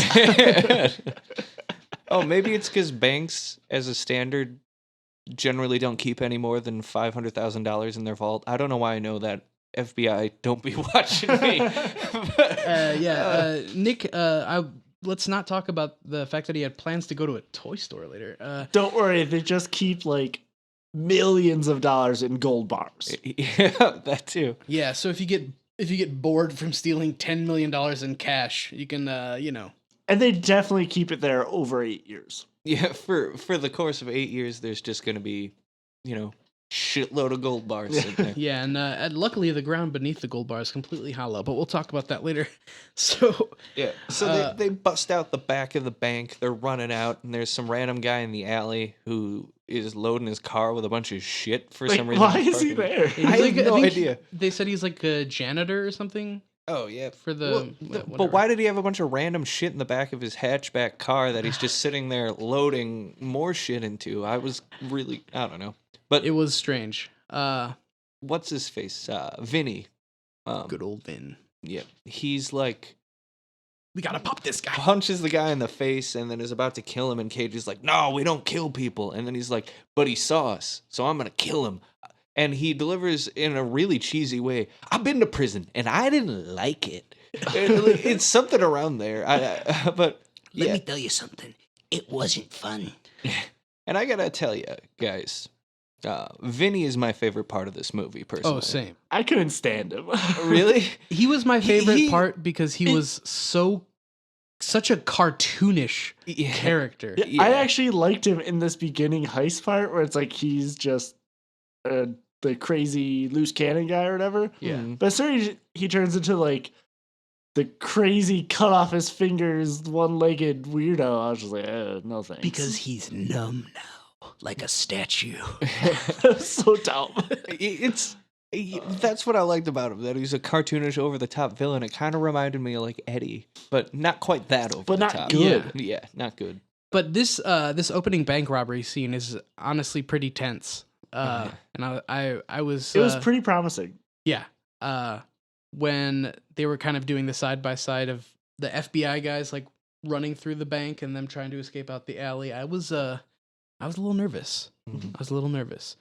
So yeah, Cage doesn't want to shoot this poor janitor whoever the fuck this guy is in the alley behind the bank. Yeah. So Um, he starts punching Vincent and accidentally, I don't know, shoots him in the leg with Vincent's gun. Yeah, Like, this was very confusing because I wasn't sure if I was supposed to believe that Nicolas Cage had shot Vincent in the leg and was saying that Vincent shot himself, or if he actually shot himself. And Yeah. Vincent had the gun and like Cage was like pulling his gun down and the gun went off. yeah, Mm. So I think either way you could be technically like right. yeah, it all happened Maybe very that's fast. the point. It's a Yeah. disagreement, and even the audience doesn't agree on it right here. Shit. Da, da, da. Well, we can agree on one thing: prison isn't fun. So he Cage hauls him back to the van, and then he's like, "Oh shit, we left the money over there." And they're like, Oops. "They're like, we gotta, You know the reason we were here. I gotta go back get that $10 million." And they're like, "There's no time, we gotta go." And he's like, "But it's The whole $10 million." defense for Yeah, taking like- the money is that it wasn't that heavy. Throw it over your shoulder and drag the guy. The cops are coming for you, and you know it. Yeah, like why did you not drag the money with you? Yeah. Oh man. So he goes back over there to get the fucking money, and then the van is like, "Well, we're not waiting for you," and he just takes off. And So they effectively they come up empty. They just drive off, and instead of having any money or anything whatsoever, they just got a guy with a bullet in his leg, and Nicolas Cage is left with $10 million, and just And he gets the way, and that's the extreme end of the desire movie. to not go to Yep. prison. and it's all over. That was it. Yeah. He stole. It was stolen. It The was money was stolen. stolen. But they had this whole after credit sequence that was really long. Really fucking. Yeah, it was like a what if.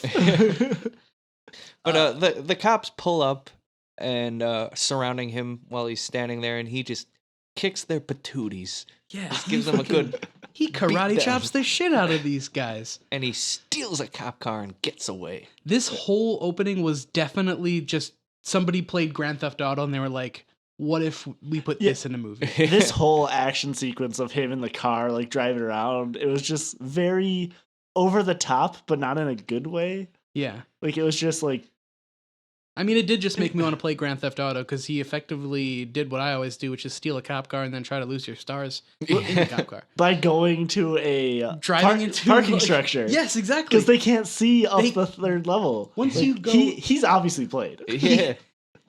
He should have just dumped the car and hid in a bush until they drove past. Yeah. But yeah, so he gets in a big car chase. Through a parking garage, and they're like speeding around. He gets up. They like, keep the like third cornering level. him, but he gets out somehow. He's like, guess what? What if I just push your car out of the way? Ha, sucker. Stupid. My car breaks down if I slightly go over a bump. His car can leap off of a ramp.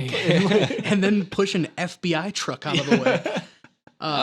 Yeah, so he ends up in an abandoned building across the street, and with a bunch of homeless people in it huddled around a 55-gallon drum with a fire in it, like all homeless people always are. Yeah.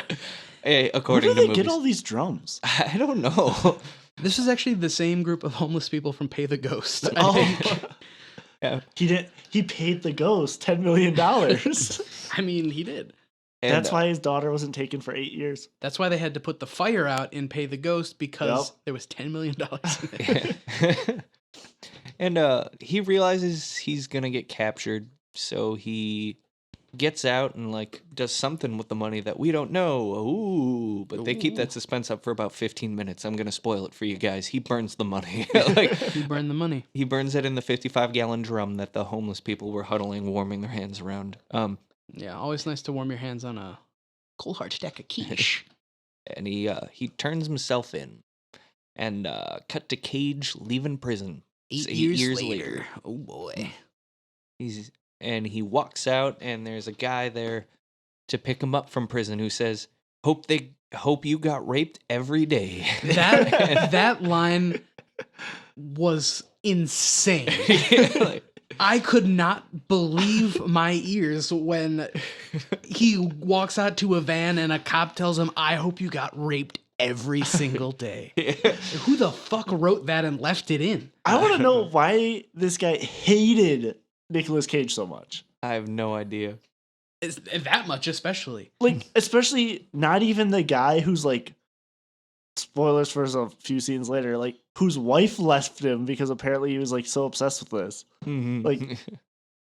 Like why are they so mad at him? It's some other random dude who's that pissed. And like they made it clear Yeah. like they don't murder people. It's not like they killed FBI agents or anything. Yeah, he Like, beat the shit out of 2 cops, but they're probably fine. yeah. And like But, he even shows remorse like in the cop car when he sees like the picture of the family. Yeah. But no, fuck this guy. I get Well, raped every day. Was it remorse or was he was like, what? Maybe he was like, what if I went and beat the shit out of these kids? What if I stole their kids? Holy shit. Little did we know that cop, Liam Neeson. Yeah, damn right. If you couldn't tell by his Scottish accent, Yeah. whatever it is.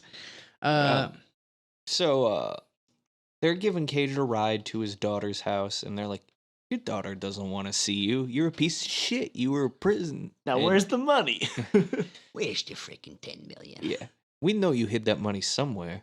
Where is it? And Cage is like, "I don't know. I'm just trying to live my life, bro. Get out." And then he gets out and he visits his daughter. And his daughter doesn't want to see him. And she wants to go to her psychiatrist for her abandonment issues that were led on by Cage being gone for 8 years of her life. And 8 crucial years too, because she's probably like, I don't know, how old do you say? 13? 16. yeah, I'd say She was 8 when, She's somewhere in high school. Oh, Yeah. okay. Well, Half her life. half of her life. So after he talks to his daughter and tries to give her like a stuffed bear doll, and then his daughter, who was named Allison. Yep. Yeah. Allison says like, "I'm not like 8 years old anymore. Like, you suck. I'm leaving. I'm going to my psychologist." She gets in a cab and leaves. Yeah, she and looks then- at the bear and she's like, I can't smoke this, Dad.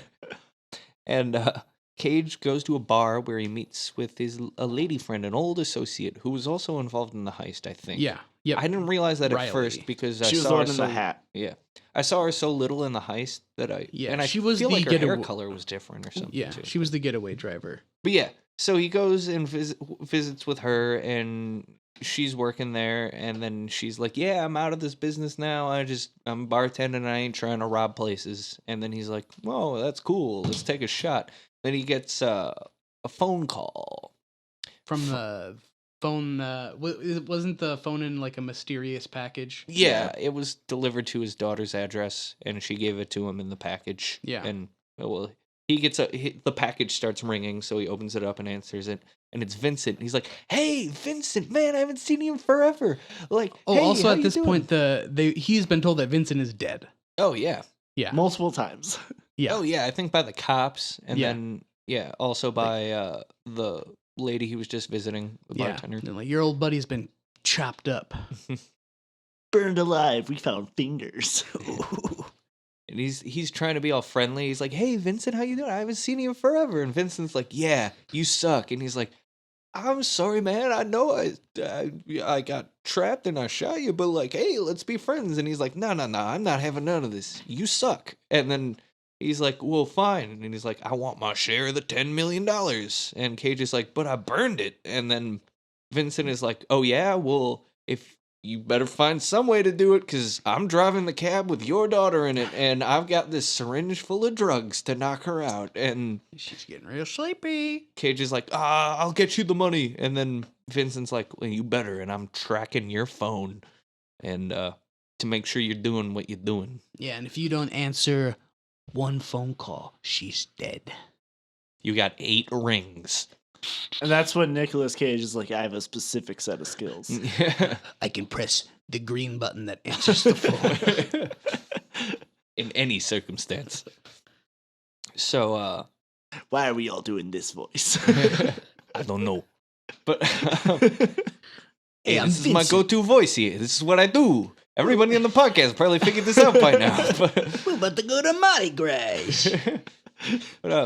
we see, we zoom out and we see the cops are following Cage still to see if they can figure out where he left the money. Because, also, Cage only went away for 8 years because he got rid of the money by burning it. If he got caught with the money, he wouldn't been put away in prison for another like 10 years. So they're all confident that the money's still out there and he hid it. And so the cops are following him to find out where he hid it. Yeah.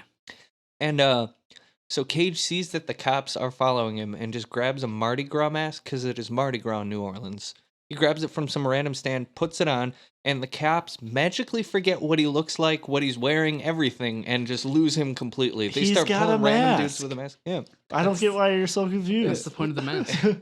Like, he was wearing all black. But he's got a and mask he put on. the mask on, and then He's wearing a and shirt then- that said, I am Nicolas Cage's character's name. And then for some reason, when he walks away, the cops walk up to where he was, and you're like, "I've lost him. Where is he?" And there's some guy standing there with a mask in a gray suit. Not at all what Cage was wearing. And they lift the mask, and they're like, "That's not Cage," and they shove the guy and get mad. That's how masks work. Why are you so Yeah. confused? Let's not forget these are the police from Grand Theft Auto. Yeah, that's how he lost his stars. So, Cage runs off and he buys a new phone and forwards the calls from his current phone that he just got to this new phone he bought, and just puts it on a train as the train is leaving. And so So he can't be tracked. yeah, so it looks to Vincent like he's going where he's supposed to go get the money or something. And Because he hid the money With his lawyer, supposedly. at a train station. yeah, except he didn't. There is no money. He burned the money. He legit burned the money. He He's been lying burned the about money, this. but nobody wants to believe him because he's an elite bank robber. Oh yeah. So after that, Cage goes to the cops and he tells them like, "Hey, Vincent has my daughter kidnapped and he's gonna kill her if I don't give her the money. If I don't give him the money, but I don't have the money. I burned the money so I wouldn't get as much time in prison." And the cop is like, "Yeah, I'm sure you didn't. You just came here. You're telling me this so that we stop looking for where you put that money. But I know you got that money, you son of a bitch." You're Get hiding the money. You're pretending the dead guy's alive. Yeah, this guy is dead. Look at this. And he turns pictures of a charred corpse and says, like, "We found his fingerprints on this corpse. He is dead."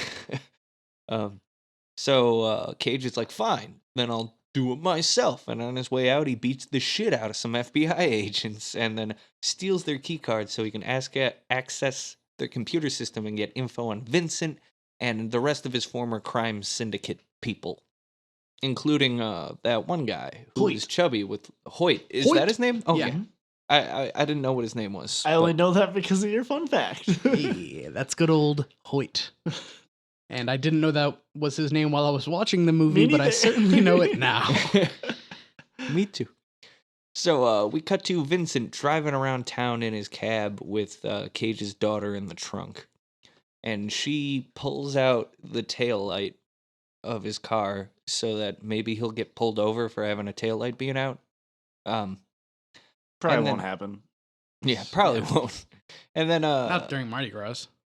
this Australian guy gets in the cab while it's like sitting at a light and goes like, "Hey, I know I didn't wave you down and you didn't stop for me, but take me somewhere." And Vincent's like, "No," and he's like, "But come on." And then Vincent's like, "Fine," and starts driving.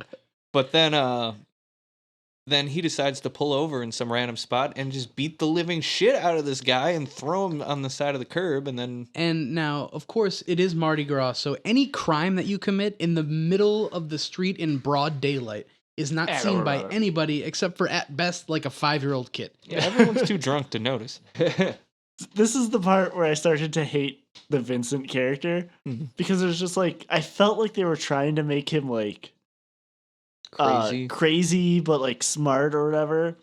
But he just came off as just like a crazy homeless person. Yeah, And I mean, Like, the- it looks like his hair is way longer. He looks disheveled. He's missing a leg now. But like that was when he was doing that thing where it's like, oh, you know about like Mardi Gras and like all the people that came here. Like they were trying to make it sound like Oh don't yeah, know, I he feel had like something to do. yeah, they had some like inspiration from Vincent from like the Joker with his like you want Yeah. to know how I got these scars story, and he's always Yeah. telling like crazy sounding stories. Like this happens like 4 or 5 times in this movie, and it feels so forced, but it's so funny to watch. his sometimes. character is written like basically a cartoon villain, and like there's even one point where he's like driving his cab and he's like talking to Cage's daughter or whatever, and he's like, "Your dad screwed me over, you see." Like Yeah. he's like it's extremely comical the way that they don't even try to hide the fact that he's a completely fucking ridiculous cartoon villain.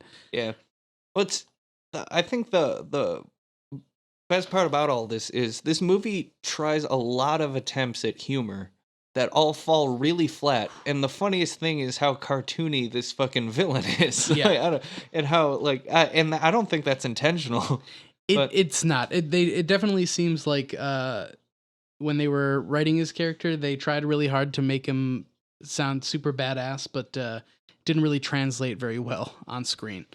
We cut to Hoyt's place where Hoyt is arriving home and Cage is waiting. Just punches him in the face and says like, "That's for driving away. Now tell me where's Vincent." And he's like, "Vincent's dead." And he's like, "I know he's not." And he's like, "Okay, you're right. He's not dead." You got me. He's driving around town with your daughter in a cab, and then Just give us the money, man. we want money. And then he's like, "Well, I don't have money." And then they fight, and the cops show up and kill Hoyt, but Cage gets away. Yeah, because he's super dad. Yeah, super dad jumps off the balcony and he steals some other guy's cab. Yes. Well, this is one of the Grand Theft Auto missions where you get in the cab, but the driver stays in, and you gotta Talk keep to going him, fast, like, yeah. so he doesn't get out of the car. Mm. So he steals a cab and then uses the walkie-talkie to like connect to the dispatcher to try to locate, because he notices the GPS in the cab. He's going to try to get the exact location of Vincent's cab. And so he contacts the dispatcher, who is basically like a character from a bad SNL sketch. Yup. Like this is another character where like I can see the intent in the writing, but the delivery was just like it was completely obnoxious. Yeah. Uh It It was so. It was also so clearly where, like Dave was saying in G-Force, all of Tracy Morgan's lines were very clearly like white guy writing lines for a black guy. All Yeah. of these were very much like that too. Definitely, because he's talking with like a heavy New Orleans accent, and just like they make him completely ridiculous and stupid sounding. Also, this is one thing that confused me. While he's got this cab driver hostage in his own cab, he's got a gun to his head the whole time, and instead of being like, hey, my daughter got kidnapped, she's in a cab, and trying to, like, I feel like maybe trying to touch base with this guy instead of trying to get him to shit his pants might have helped. Yeah, he might have just gone along with it willingly and not tipped the cops off to him later. Right. Like, I thought he was just gonna get in the back of the cab and just be like, "Hey, do all that stuff." But no, it's just like, I gotta be in the driver's seat and hold a gun to your head. Yeah, instead of stealing the cab, it probably would have been not too much more difficult to just be like, hey, I could use a hand, and Please. maybe I'll pay you for it or something. I don't know. I don't know. It was a strange sequence of events, but he eventually gets Vincent's general location and his medallion number or whatever. Yeah.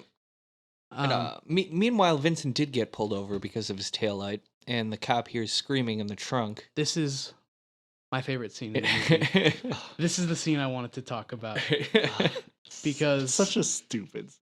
this is where like the cartooniness really comes out. Oh yeah. This is again where they're trying to make Vincent sound like deep or something. It's just like, this is stupid. So the cop walks up to his window and tells him that he's pulled him over for a broken taillight, to which Vincent just chuckles to himself and he's like, "What are you laughing about?"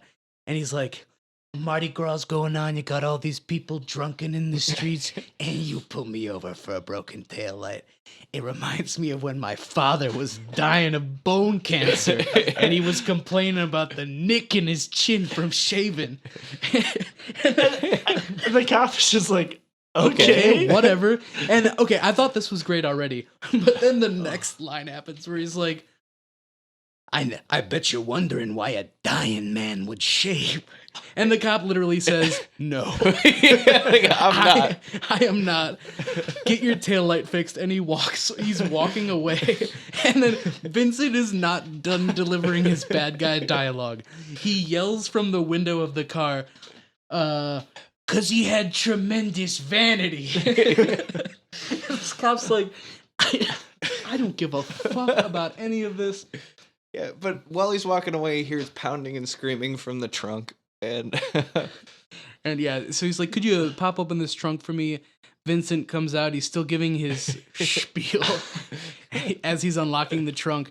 But then he turns around and he's got like a silenced pistol and he shoots the cop a couple times. yeah, just kills the cop. And Again, in broad daylight. yep. In an alley, but essentially in the middle of the street. Well, yeah, and the parade's like going down on the street that's at the end of the alley. There are so- dozens of people just walking by a cop getting murdered.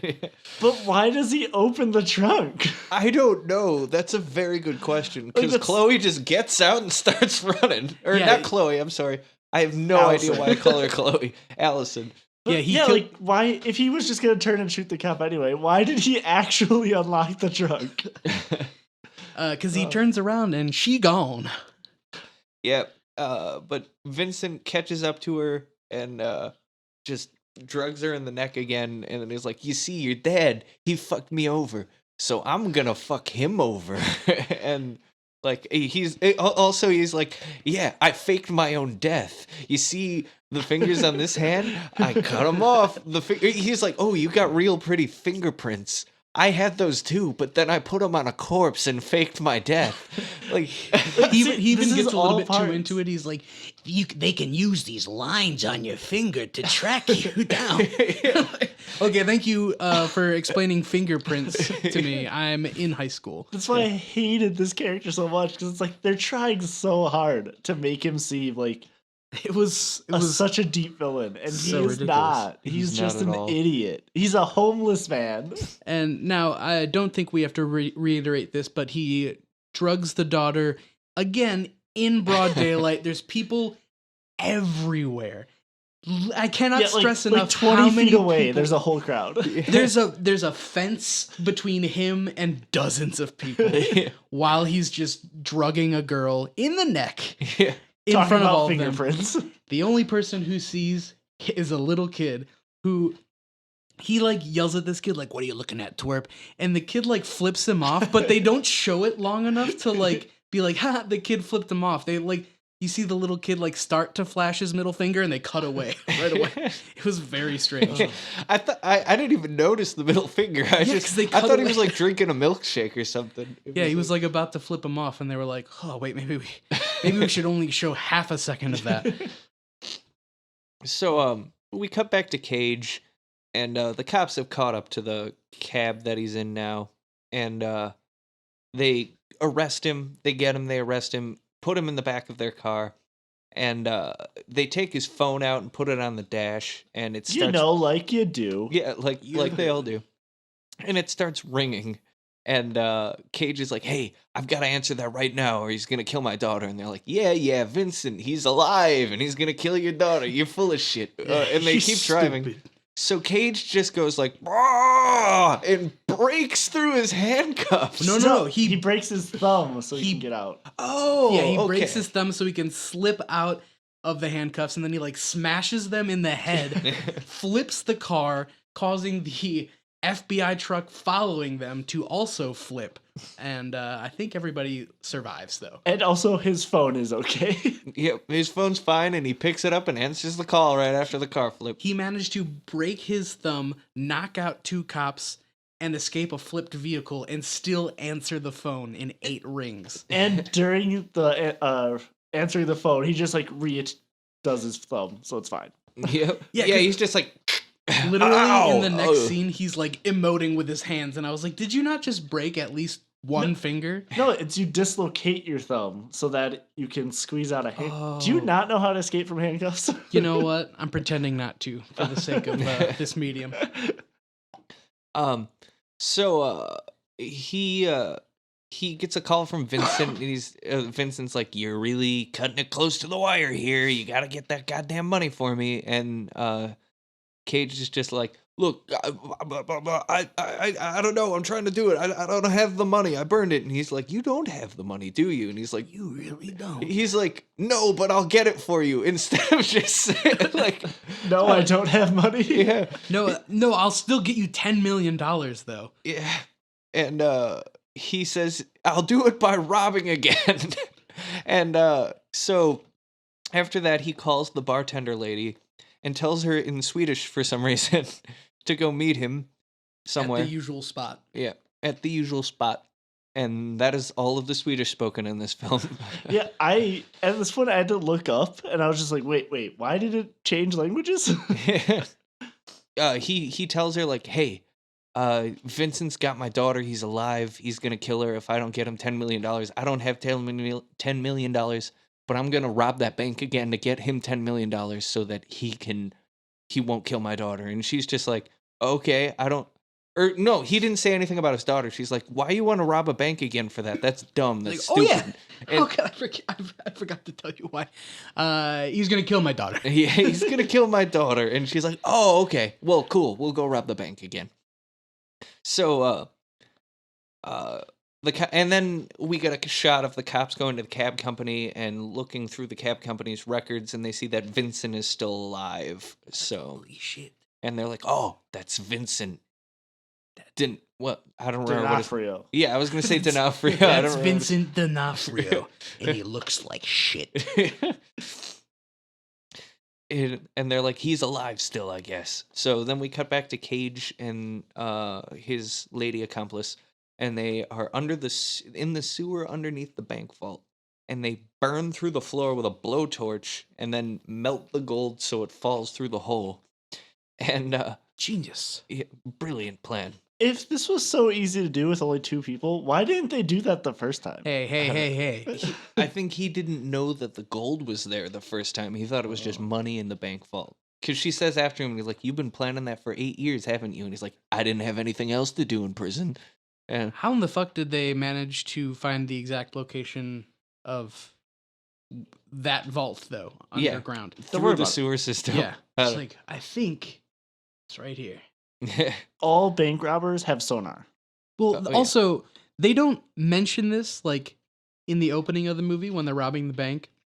They actually only, as far as I remember, only mention it one time in the movie, that apparently Nicolas Cage is, like, this elite best bank robber of Yeah, all he's time. the best bank robber in the world Yeah, and Well, you know why that is, right? because he has a specific set of skills. No, it's because he actually got a team of rodents to help that are genetically modified. a team of rodents and John Lovitz and Dana Carvey. Trapped in G-Force. While this is happening, there's the most mad scientist thing I've seen in a movie in a long time, because Cage has on like welding goggles that look like just swimming goggles but with tints. And he's like blasting a blowtorch into the floor, and his accomplice is like, the fire alarm's gotta gone off by now, the cops are on their way here, and he's like, yeah, I just want to see if I can get a little more gold out of this. And he has the craziest delivery on that too. He's like, I just gotta get a little more gold out. So He's like channeling melting his inner Vincent. yeah. And so they collect the melted gold blobs that have turned into blocks there and start carry them away in a bag, and they drive away in a pickup truck. But the cops pull up and stop the pickup truck, but Cage is already gone, and his lady accomplice is just left behind there to give witty one-liners to the cops. So he's going to meet up with Vincent, gives Vincent the gold in the duffel bag, and Vincent is just like, that's the money, but also, you hurt the one thing I loved, me. He literally says that. And then he's like, so I'm gonna hurt the one thing you love, because you love your daughter for real. I remember from that Care Bears conversation in the car.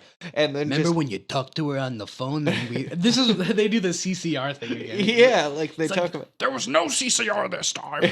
Yeah, like, Cool, that paid off. yeah, great payoff there. It's like, did you listen to CCR while you robbed this bank? No. Yeah, he kicks over a can of gas, lights the car on fire with Allison in the trunk. Yeah. And then Cage is like, no, you're not going to kill her. And he gets in the car, like punches Vincent, knocks him down, and like gets in the car and drives it into the water to try and put it out. Vincent at this point is completely engulfed in flames. And Did Vincent just become like the Terminator for these last few scenes? I think he Like I did. felt like he just like kept coming back, like more and more like scarred. yeah, and there's a little bit of he was like halfway to Freddy Krueger. Yeah. When we see him again in a minute. Mm. So yeah, Cage drives the car into the pond or whatever to put out the fire. Lagoon or something. Legume. Yep, he drives it into a bean. But then Zombie Freddy Krueger Vincent comes at him. He just pops out of the water all of a sudden, and while Cage is trying to open the trunk and get his daughter out as it's slowly filling with water, and they fight, and I don't know, Cage like knocks him down, and he's underwater for some reason, or Vincent is just hanging around underwater, and Cage gets a crowbar from somewhere. I don't know. I looked down and I looked up again, and he had a crowbar all of a sudden. I Don't worry I about don't it. know where he grabbed it from, but It was there. did he? I think he got it from inside Vincent, and so he puts it back where he got it from. Yeah, he uses the crowbar to pop the trunk open, and then Vincent is like, I'm gonna kill you. And then he's like, just no, and stabs Vincent with you're the not. crowbar, and Vincent dies. And in all that commotion, Vincent shot Cage at some point, so he's got a gunshot wound. Now that he's got his daughter out and brings her back to the shore, he's like, oh, I forgot, I'm dying.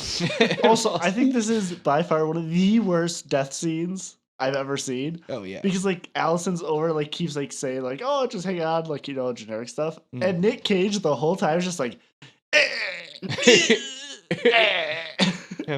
Yep.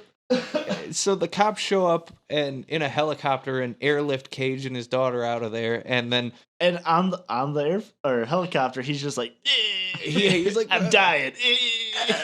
and then his daughter's like, are you gonna take him to jail? And he's like, the cop is like, no, because it looks like Vincent stole all that gold, right? And then Cage is like, but like nodding while he says it, and then passes out, and bam, it seems like Cage is dead. But that is immediately ruined by the cut to the next scene where Cage is standing there Cooking dinner. And it's him and his lady associate and his daughter are all grilling dinner, and the cops are listening to him. You know And who's still not there? Yeah. The mom. Where the fuck is this mom? Yeah, like her daughter was kidnapped and like this weird giant conspiracy. She's still not around. And apparently Cage kept a lump of gold worth $300,000. And the cops are listening to him to see if he has it or not. And his lady associate is like, just get rid of it. It's not worth the hassle. You're gonna sell it, and then the cops will be on you again and get you for that. And he's like, all right. He throws it into the bay, and the cop. And they do like right before he does it, they do that weird scene where they show like the two FBI agents who are after him. Where like one of them's like, throw it, and the other one's like, no, don't throw it. It's like, why does that guy hate him so much? I have no Like, idea. But yeah, he throws it, and the cop who was yelling or whispering, throw it. Well, actually, he was yelling it, and Cage probably could have heard it from the shoreline because they weren't that far away. Is just like, yes, now I can go back to my regular life where I don't have to obsess over you, Cage. Hopefully, my wife will take me back. And then we cut into the water, and it looks like Cage just threw a pineapple or something. Yeah, it's like a ceramic pineapple that was on the table where they were grilling. Yeah, and he actually kept the gold, so he's getting away with the gold. And the cops are none the wiser. ooh, got him. Ooh, what a twist. Ugh. What a twist. And then Vincent jumps up out of the water. He's like, I'll be back. I'll be back and stolen too. So that's Stolen. That sure was. Overall thoughts on Stolen? Like, I felt like this was a super generic action movie Yes. Highly generic, yeah. with terrible writing. Yes, this was just a horrible script. Like, honestly, I feel like if they would have made Vincent just a normal human being, it would have worked better. Yeah, because But that wouldn't help with all the failed attempts at humor, too. Yeah, like, the guy who is playing Vincent is not like doing a poor job of it. No, like no. if he had some monologues that weren't corny as fuck, or made sense for the situation. right? Not just like yelling why at a is cop. why is he yelling at this guy about his dad with bone cancer? wonder why a dying man would shave. That didn't even cross my mind until he said it. like, Oh man. Yeah, it was all fucking weird. Vincent's hammy writing for him is really the thing that saved this movie for me. The only part of it that I enjoyed. That's what ruined it for me. Really? Yeah. I see. I feel like without that, it would have just been a bland action movie. But with Yeah. that, it was a bland action movie I could laugh at. yeah, I would have Vincent. preferred a bland action movie. I was definitely thankful for Vincent's poor writing because it kept me engaged every time. I was like, okay, what the fuck is he gonna talk about now? I feel like maybe the Vincent character was meant for Nicolas Cage more, and it would have maybe worked a bit if better. Nicolas Cage had played that, this would have been up there. This would have been Honestly- another like Deadfall worthy type role. Yeah, put Jason Statham in the dad role and then give us Cage's Vincent because that would have been great. Yeah. But I don't know. I don't know what it was about this movie in particular, but just like watching it, I was just like, Oh yeah. And I would have rather have turned my brain off and just watched a bunch of explosions and Yeah. guy running from the FBI, like, and just enjoyed it. But like, they kept trying to throw in this deep character that's not deep at all, and trying to make him seem. I don't even know like what they were trying to do with him. Like, Yeah, they were trying to make it. I think they were really inspired by the Dark Knight's Joker with just a crazy villain. You know what I mean? Who like makes speeches about how crazy he is and it's intimidating and funny. Because this came out in 2012. It wasn't that long after that type of thing. And a thing I want to point out too, it's full of really bad editing and cuts. Like I remember there's one point where they're talking about something, they're saying like we're gonna take a ferry somewhere, which I didn't mention in the plot summary because it was really irrelevant. But Yeah. like they cut in the middle of that to do an aerial like tracking shot of a ferry, and then they cut back to them talking, and I'm just like, why was that there? Like you just like cut to In case you didn't know what a fairy was. yeah. Like, I don't, There was just like there were points in the movie where they were doing a decent job of building suspense, and I kept like wondering if the movie was actually going to redeem itself because I wanted to see what happened next. But then they would pull some shit like that where the movie really does a good job of reassuring you that none of this fucking matters and this movie is stupid. But I think that's why I critique this one a lot more than like G-Force. Whereas like G-Force is meant for like dumb kids to just watch a bunch of hamsters do backflips. Yeah, what's this Where- movie's excuse? Yeah, but like this is like meant for adults. Like you're supposed is to a fair have point. and pay attention to this Yeah. movie.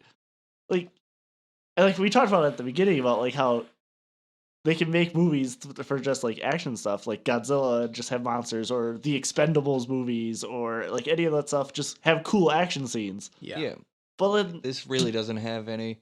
yeah, it It has, doesn't like, have any one. standout action moments. It doesn't have any standout characters, to me at least. Doesn't have a boat chase. Yeah, like Bangkok.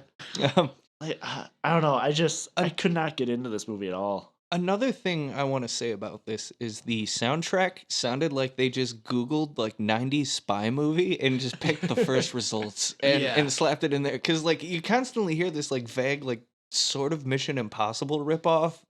And this movie came out in 2012. Like that style of soundtrack was well in the past. You know what I mean? Like it was anachronous for that time too, I think. I think that's what this movie was too. It was like trying to be Taken, obviously, but then also be like Mission Impossible with the bank heist, or like Heat or something like that. Yeah. With a And- little bit of Joker as the villain. And I feel like it kept trying to be those like multiple different kinds of things, and like none of them meshed together really Yeah, well. it just didn't know what it wanted to be. It was trying to be an amalgamation of all those things, but it didn't really deliver on any of those fronts.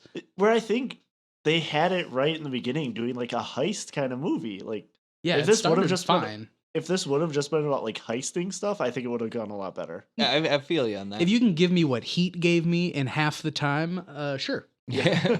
Heat's great, but this was not. No. So, I guess that's our thoughts. Shall we bring this to a vote? Sure. Yes. It's tradition. Dave, can we get a countdown? No. Okay. All right. All right. So, in 3, 2, 1. G-Force. Stolen. G-Force. Yes, G-Force! Damn it. I actually did prefer this just because of fucking Vincent. I was It made not it sure how amusing. that vote was going to go. I wasn't either. I thought When for I- sure Stolen would win. When I finished Stolen, I sat there and I was like, which one of these movies do I like more? I legitimately don't know. I didn't like watching either of those. And I settled on Stolen, 1, because I thought Vincent was kind of unintentionally hilarious. And 2, it had more Nicolas Cage. So It did have more That's Nicolas true. Cage. It is more of a Cage movie. But I did feel like in Stolen, Nicolas Cage just played generic white actor. yeah, it could have been anyone. Yeah, where instead at least of- in G-Force, He was he a- was a he was the main villain. That he was like, a mole who knew Mandarin. He Somehow. wasn't in the movie for 80% of it. Yeah. And Just that's- because you're not It's in true. the most amount of time doesn't mean you can't be memorable. here's my stance on where G-Force belongs in this tournament. Not Number in it one. anymore because Stolen should have won. So I feel like Amen. once we get really into it, we're gonna have to differentiate what is a Cage movie. When we get to stuff like Spider-Verse and the Teen Titans movie and stuff like that. Mhm. But I felt like he was a prominent enough role in G-Force that I'm comfortable voting for that in this first round at least. You guys keep saying how like he wasn't like a big part of G-Force. He was the main bad guy. I Like, didn't he say was that. the for like fucking antagonist. 10 minutes of it. Yeah, well, he disappeared. He's still the main bad guy. For most of the movie. He is the main bad guy, and it's a fairly big role. But The this one gave us FBI is the more main of bad him. guy in that movie. He's the Vincent of G-Force. The FBI didn't make a network of satellites to destroy the planet. That was Nicolas Cage. Yeah. I mean, Honestly- I know my opinion doesn't matter, and you guys are trying to fire me again. And that's fine.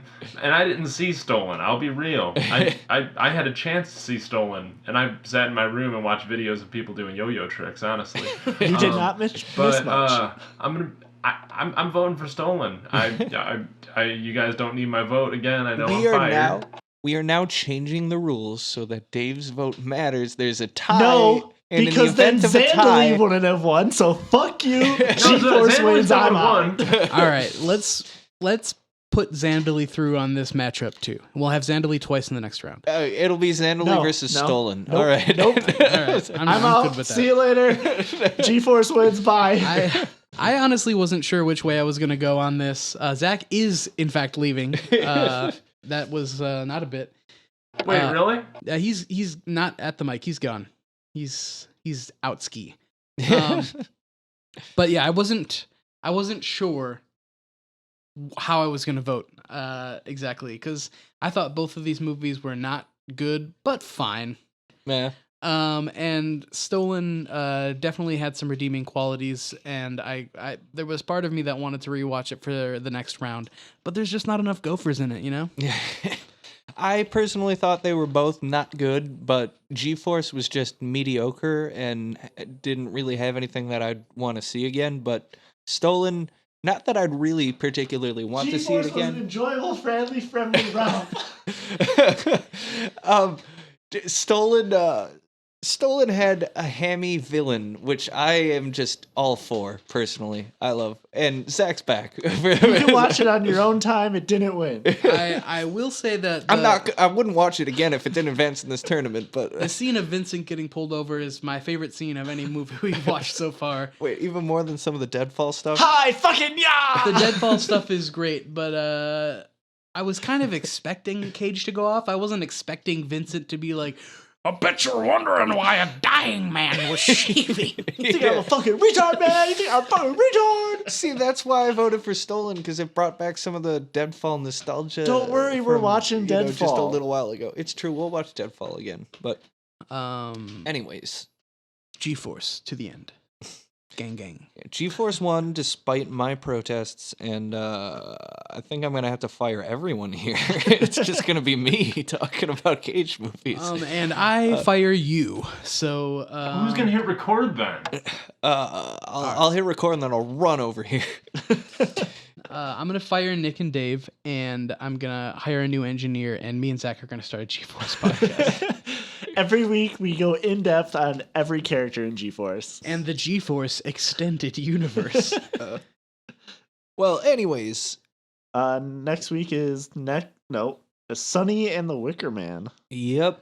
Which I've been eagerly anticipating the Not Wicker the Man. beast. I have I've never seen- seen The Wicker Man, and I cannot wait. I remember seeing it when I was, I don't know, like 10 or something, and I remember liking it. So Oh, And Sunny is directed by Nicolas Cage or some bullshit and has James Franco. Who cares? oh shit! It's directed by him. Yeah, didn't even know that. directed by Nicolas Cage, and starring James Franco as the titular character, who probably doesn't even get stung by bees. So probably not. So it's gonna lose. don't even listen to next episode. Who gives a fuck? We're Just watch Wicker Man. just watch Wicker Man, and we'll see you in 2 episodes. I'm just gonna throw out a quick shameless plug here. I'm gonna be spending the week in the studio with the boys themselves.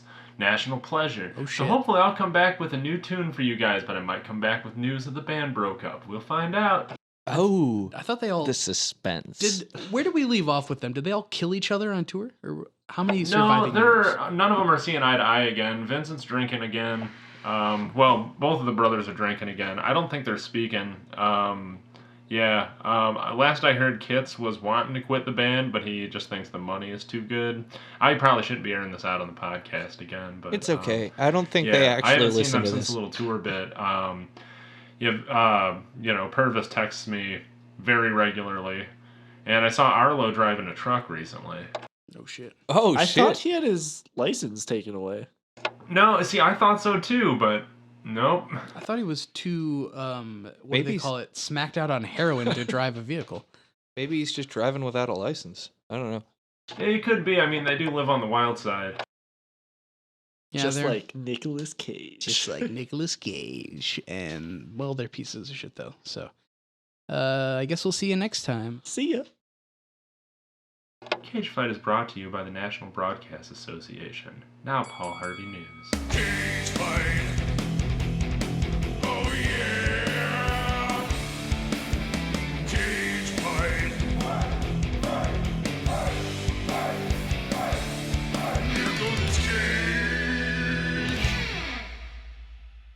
This has been a Solid Work production. Solid work. Solid work. Solid work. Hey, solid work.